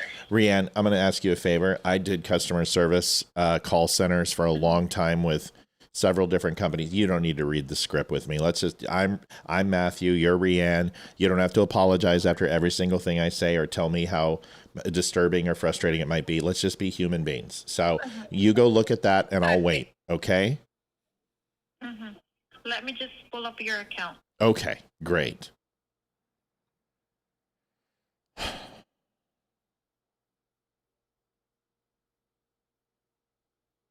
This is fun. All right, Brian, because I like you, I'm going to try to request for this. Just don't say that word anymore. Okay. Okay. Oh no, I'm sorry. I was talking to my buddy. Apologize. Okay, that's fine. Let me just check the transactions that they are trying to do in your account. Well, it's not that. It's just that they're getting a thing that says this is a scam site when they put in my. Yeah, so it's like there, but my wife tried and nothing happened. Okay, so basically what happened here, maybe since I just did it. new on your account, Uh-huh. that's why the system is detecting the alert. It keeps popping on their device, also on your account. Yeah, but why? I mean, do you understand? Sure. Ma'am, do you understand the damage that does to me? I mean, we've got hundreds of thousands of followers and you're calling me a scam site. You're saying I'm committing fraud. Why would you do that to me? What have I done to deserve that? Maybe I think your account is a personal account. Do you wish to transfer this account to a business account or create an account linked to this account to stop this alert on your? Why would creating a business account stop an alert? Because maybe this is the system's Because like what I said, this person are unknown on you. And when your wife tried to do that, it was a successful. Well, no, it's not that. It's some people have no problems. Other people do. So what you're saying is even though I've confirmed my account at every single darn thing in the world, you've got my tax license, my business license, my LLC, my social security, you got my ID, all of that. You're going to tell people that I'm a scam artist? It's not that you're a scam, like scam. Oh. Maybe since there's just a lot of transaction that is happening on your account. Right. And that's a good thing, like, right? I mean, you're making money, I'm making money, we're all making money, but I'm not a drug dealer and I'm not selling penile erection cream or something. I'm a podcast host that takes donations, and people are throwing lavish amounts of money at me. If I was a stripper, would it be better? I mean, I can do that, but I don't think people would enjoy it as much. I'm just not sure how I have you not slander me and libel me. I mean, your company's worth a lot of money, and you're saying it. Oh, and you just did it to my wife too. This is what Sherry Stark did. Says stop talking to. Okay, this is what it says. It says warning, scam alert. This looks like a scam. If you continue, we won't be able to refund you. Here's what you can do. Stop talking to this person and cancel the payment. Wow, you guys are. I think I need to get my lawyer involved. What do you think? This is libel. I mean, you're saying that I'm a scammer, and this is ridiculous. Why would you do this? What on the account is demonstrating that I'm somehow scamming people?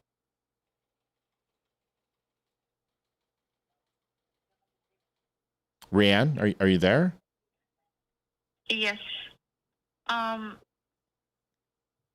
Since also other people experiencing this kind of, even though they are not doing scam on their account, it's just the trigger when there is a lot of transactions are happening on your account. Mm-hmm. So let me ask you a question, and just between you and me, right? Because we're friends now, and I appreciate you dropping the script and just being straight up with me. If you had a business and it's Rianne, right? Was that your first name, ma'am? Your first name again? I apologize, I forgot. Yes. That is Rianne. Okay, so Rianne, if it was Rianne's, I don't know what you love to do outside of work, but let's just say it's Rianne's Flowers and Bridal Boutique, and all of a sudden your transactions, your customers were seeing somebody saying, "Stop talking to this business; they're a scammer." Alert with a giant anti symbol. Would you be upset as a business owner? Yes, sir. Because basically, you're just trying to earn money. Yes, ma'am. Yes, ma'am. That's absolutely correct. So now what do I need to do to make sure that this stops? Because what I don't want to do is be a Karen and say, "Hey, can I talk to your manager or supervisor? You're doing a great job, but we got to solve this, my friend." Because I'm just going to disclose, and people know there's going to be tens of thousands of dollars annually going through this account, and the last thing I'm going to do is have you guys besmirch my name. I can't have you besmirch my name. It's unfortunately something I've worked very hard to establish.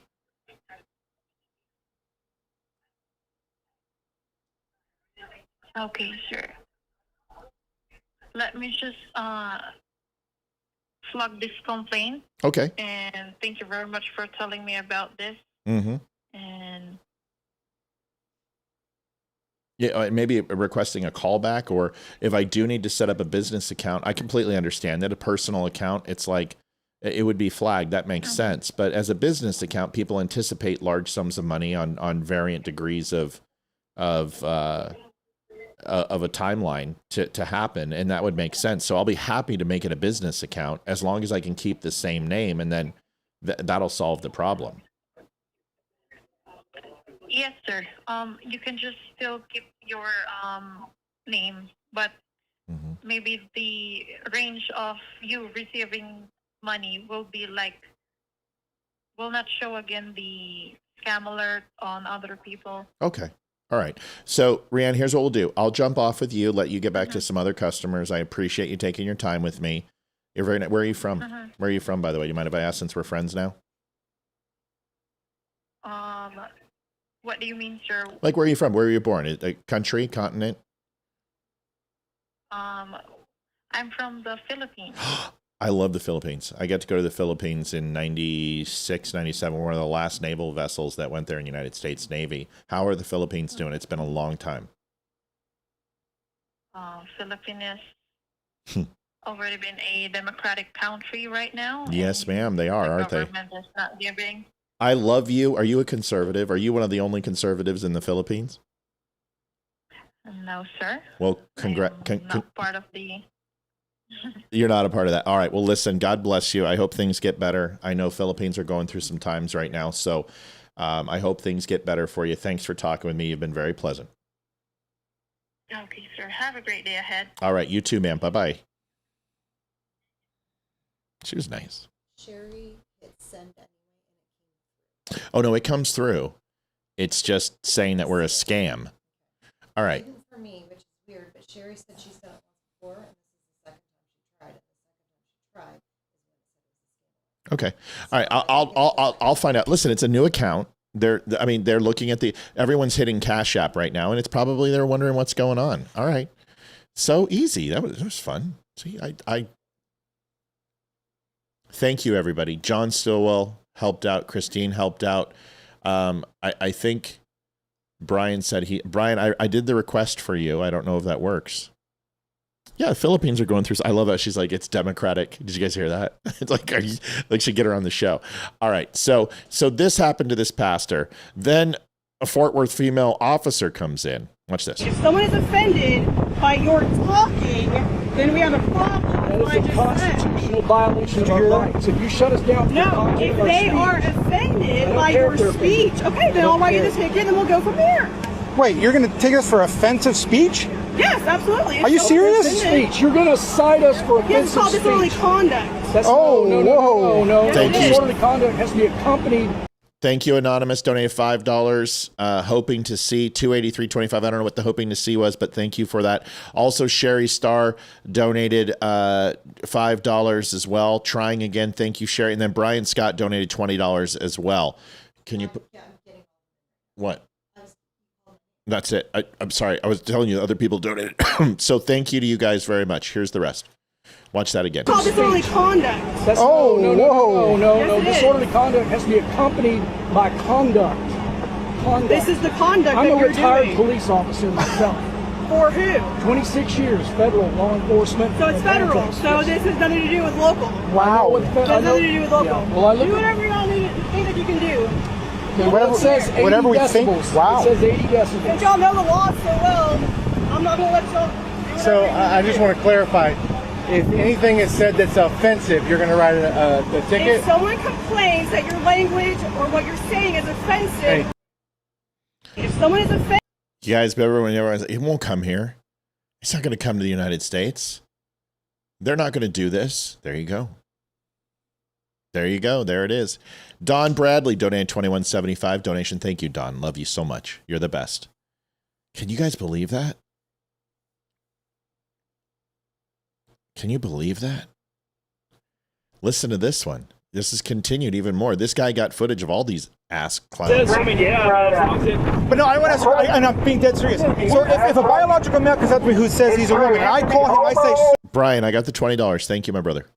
and he gets offended, is that a citable offense? If I call a biological male a male, and he says I'm offended, I'm gonna whatever. Is that a citable offense if he's offended by that speech? Man, we're talking gray area right now. We're not talking about earlier when it says that's a vague conversation, vague charge. I'm genuinely curious. Sure, I don't believe I would cite that for offensive language. Offensive language to me is calling somebody N-word, curse words. We don't curse, we're preachers. Sure, no, I agree.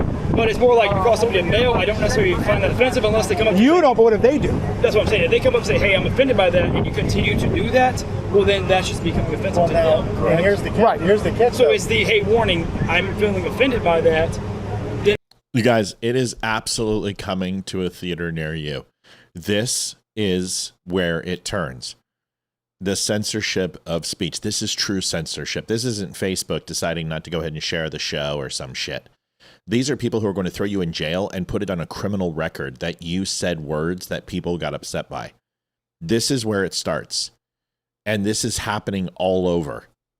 We're moving into the potential. But so what if I'm offended by what they say? Like they come up telling me this and then the other, swearing at me. Will they get cited? Are you offended by it? I'm offended by all of this. What's good for the goose is good for the gander. I'm offended by seeing half-naked men run around with children.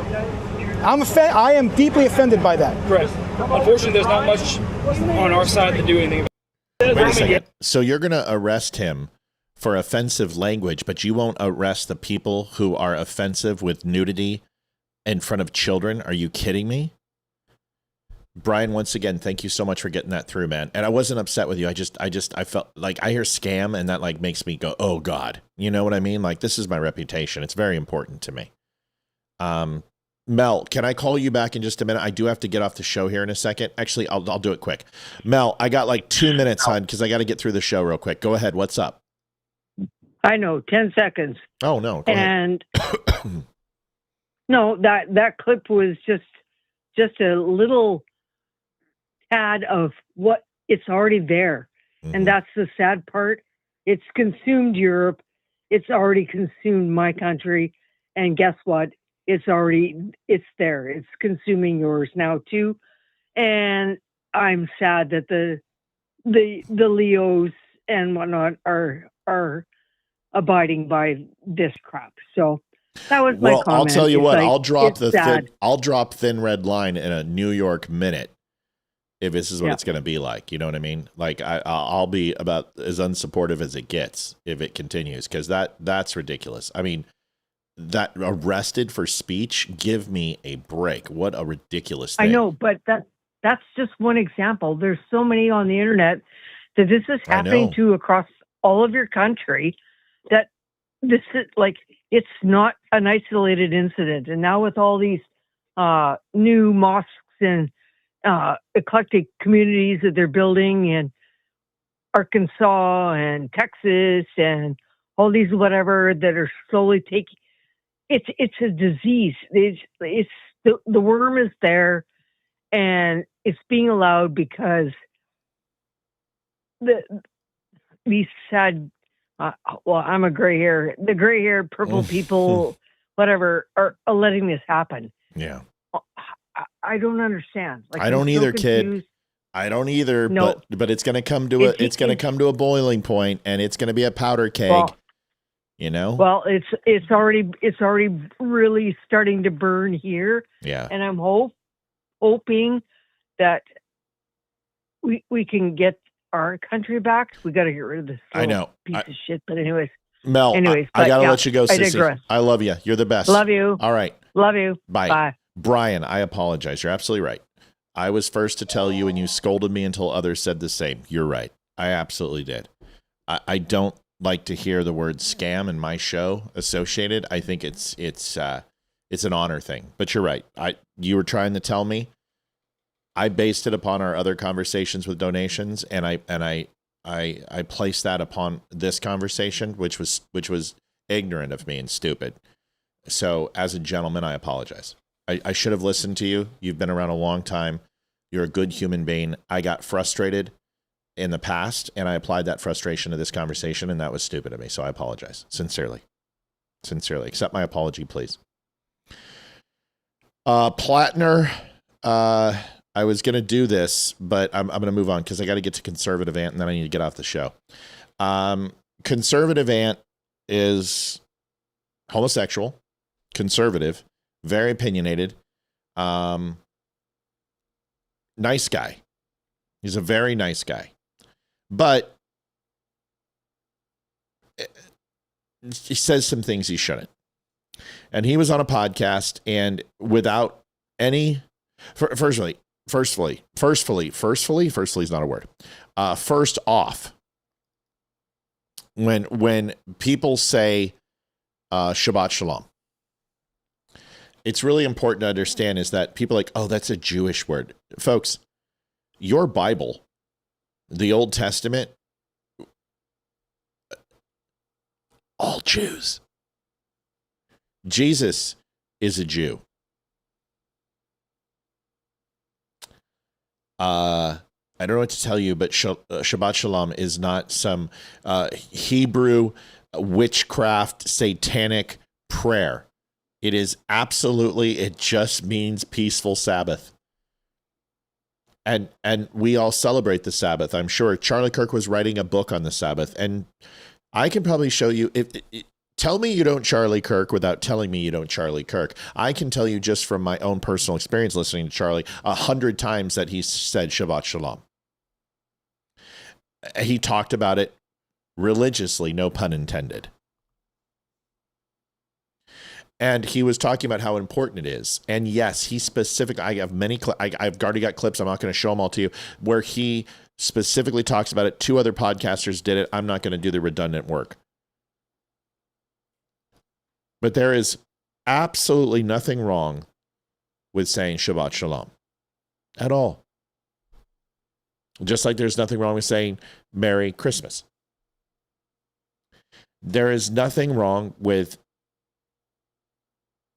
praying for people. There's nothing wrong for saying, may God be with you.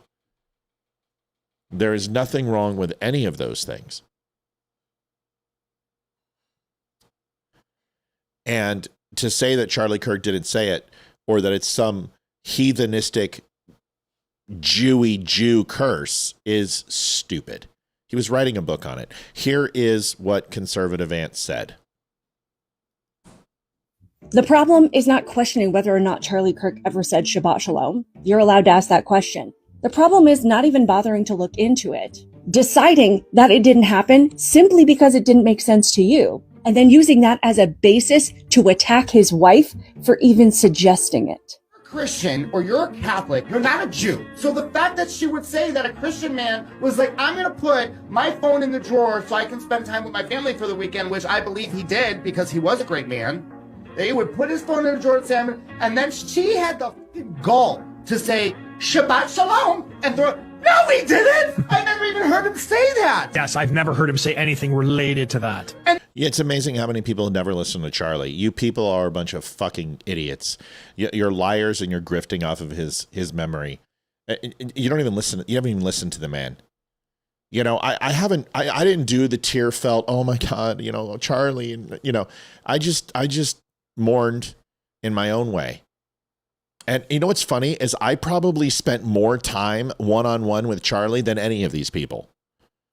Certainly not Candace Owens, certainly not Tucker, certainly not Megan. But these low-rent podcasters who aren't Chad Prather, who did, or Nick Freitas, who did, or Damani Felder, who did, or Tatum, who has, the people who are trying to keep his honor, memory alive, Graham Allen, who is trying to keep his honor and memory alive. I actually spent 30 seconds in a room with Charlie Kirk in a green room on a podcast. 30 seconds. And he asked me how I was doing, and I said, I'm fine, how are you? And he said, great, I'm busy, always busy. Started typing and was disconnected, and I just said, I love your work and I love your message. Keep doing what you're doing. And he didn't even look at me. He just said, thanks. And that was it. And then, boom, he was off and I was on. Does that make me special? No. But at least I can tell you that he was writing a book specifically based on the Sabbath and believed that the connection to God, and it was people's responsibility to not only honor the Sabbath on Sunday and worship Christ, but also to honor and respect his request as a day of rest. And if somebody didn't murder him, we would have that book and we would be able to read it. But we did get to hear when he spoke about it, and he spoke about it with much fervor. Here's the rest. That's why I look at her, I'm like, you bitch, what the fuck are you talking about? And as you've already been informed, this is what she was talking about. A wonderful weekend, everybody. Shabbat Shalom. Good Shabbos. Turn off your phone. Enjoy your family. God bless America. And then this was your guys' idea of explaining yourselves? The meltdown over the comments about Erica Kirk has been nothing short of hilarious. Let's get the facts straight. In my original video, I said I had never seen a video of Charlie Kirk saying Shabbat Shalom. That was... Oh, see, I didn't know the whole book was out. I didn't know. I had just known that he was working on it. So did they release it?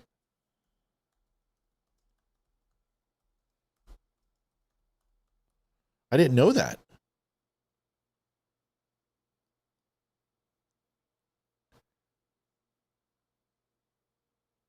Stop in the name of God. Why honoring the Sabbath will transform your life. I just ordered it. I'm ordering it right now. Oh, so that was released in December. I didn't know. Thank you for telling me.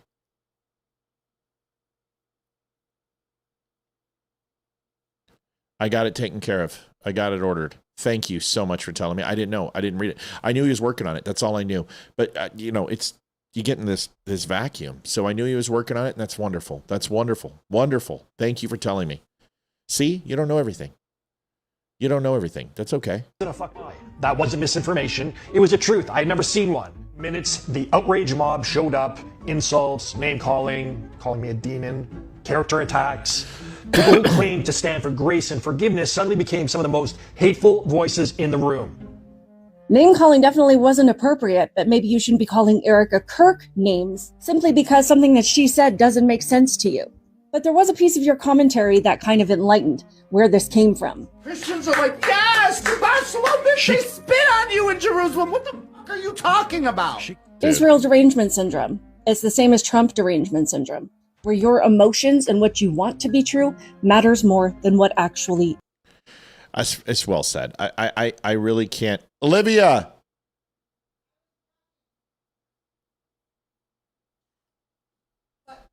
The last donation we have. Cat. Okay, somebody said, did you get my donation?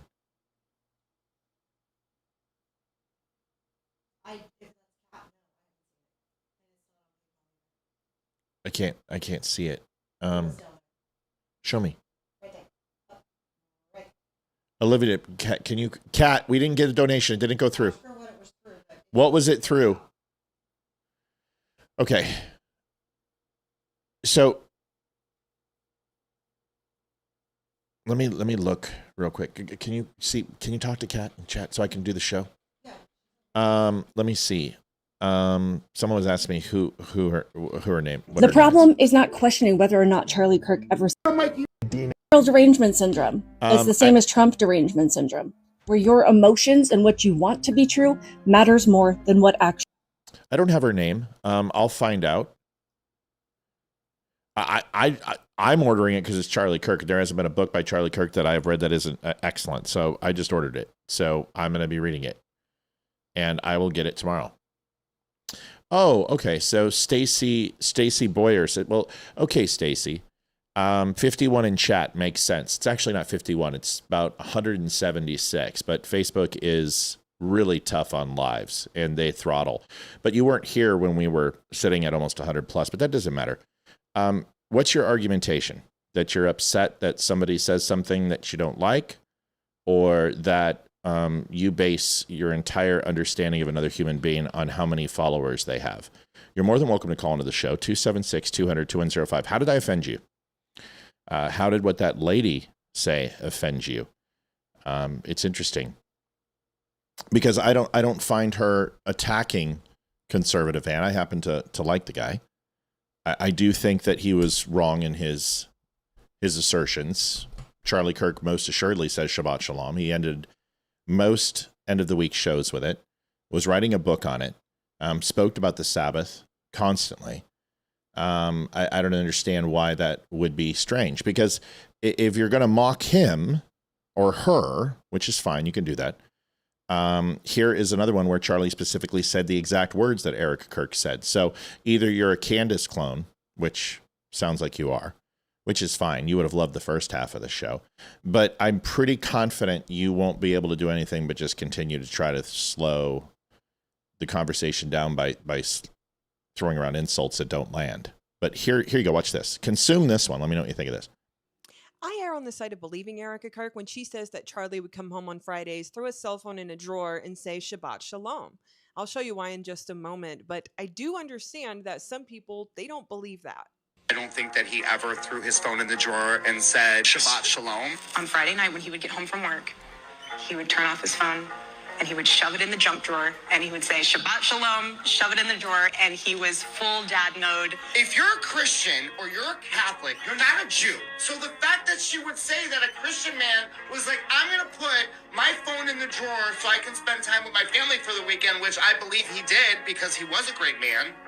He would put his phone in the drawer and then she had the fucking gall to say, Shabbat Shalom, and throw. No, he didn't! I never even heard him say that! Yes, I've never heard him say anything related to that. And that's why I look at her, I'm like, you fucking bitch. What the fuck are you talking about? Calling Erica a bitch in this situation is weird, especially considering that Charlie has said Shabbat Shalom several times, especially when he been in his Friday podcast episodes. And here's a clip of Charlie answering a question about why he, as a Christian, celebrates the Sabbath. Say, Charlie, why do you talk about Shabbat so much? You're a Christian.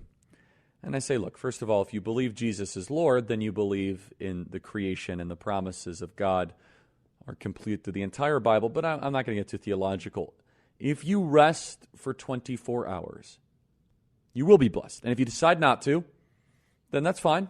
I know that my life before honoring the Sabbath and after honoring the Sabbath, they don't even compare. And some people say, well, Charlie, why Saturday instead of Sunday? That's a good question. And I don't want to be overly legalistic about it. Maybe Sunday's a better day for you to totally rest. But I love, for me personally, ending Friday after a long week and totally shutting off. And on Sunday, I'm already thinking about Monday. On Saturday, I can truly rest and I can truly stop. And so whatever day works for you. For me, it's the old traditional Jewish Sabbath. That. Stacy Bauer, 593 friends, lives in Spring Hill, Florida. Stacy, I don't know, man. I've got almost 500,000 friends. I think I have a bigger friends group than you do.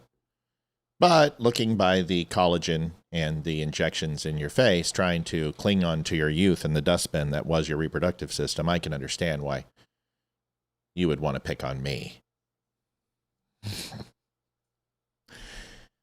Glad you jumped out of the room so fast, Stacy. Would have gotten even more brutal. I love the Candace clones. They get so upset. Here's my message.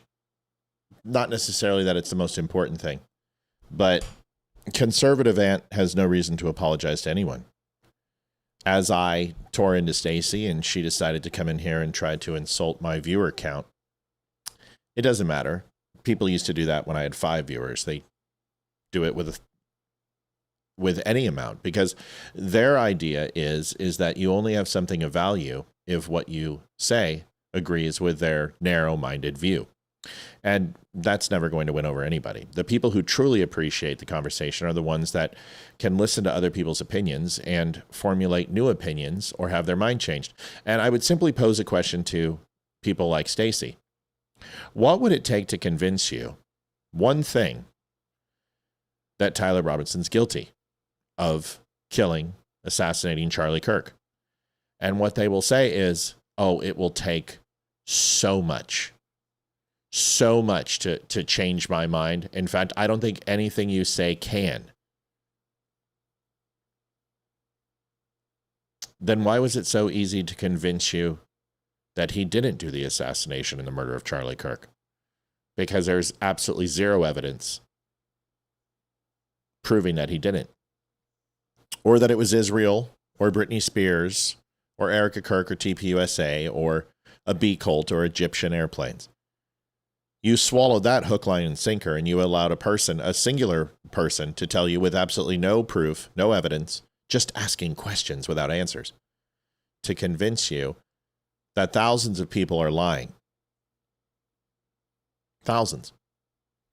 Investigators, prosecutors, data analysts, forensic pathologists, forensic experts, linguist experts, data and digital medium experts, FBI, U.S. Marshals, local police, state police,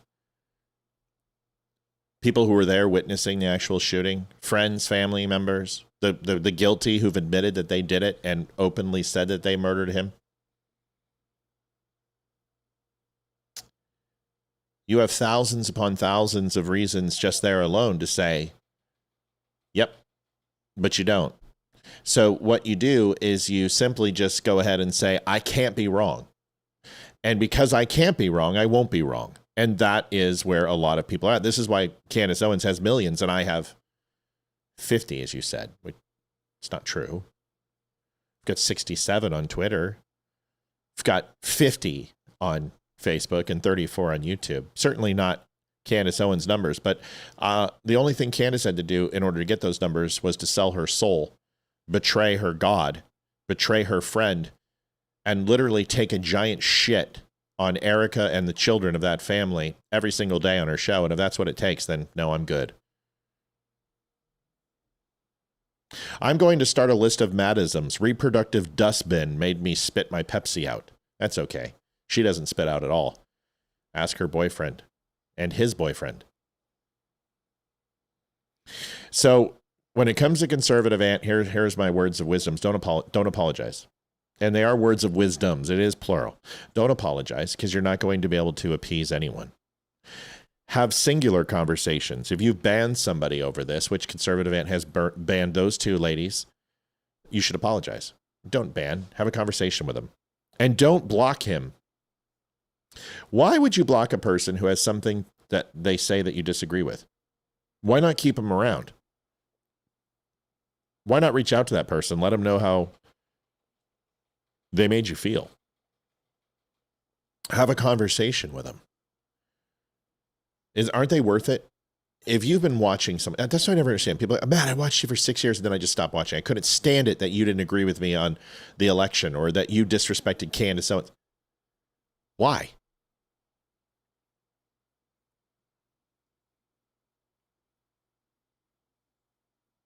Comes down to this. Conservative Aunt was wrong. Everything he said, from even Jews spitting on Christians. Yes, there are Jews that spit on you. Yes. There's also people who murder and behead Christians. Yes, there are. There's people that threw them in with pits and dogs. They threw them in with lions and gave them swords and shields and fought up against some of the greatest gladiators in the world and sacrificed them. Yeah, that's happened. There were Jews that were crucified. There were Christians that were crucified. All true. You can go into New York and get spit on for being a Christian. There's places in the United States you get spit on for being a Christian. There's places you get spit on for being a Jew. Does that make the United States somehow a horrible place for Christians to remain and be, and Jews to be? No. Israel is one of the most inclusive places I've ever seen and been to in my life. Arabs work with Jews. Orthodox with Christians, Catholics. Gays, homosexuals, surprisingly enough, yes, 100% Arabs in the administration, in parliament. It's ridiculous to think that Israel is not completely and has not embraced Western civilization, which they have. They are the bastion of Western civilization in the Middle East and one of the only ones. And they've remained there completely surrounded with people who absolutely want to murder them and their ethos. You've never been to Israel. How would you know? Conservative Ant's never been to Israel. He doesn't know what he's talking about. He also doesn't watch Charlie, and he never did watch Charlie.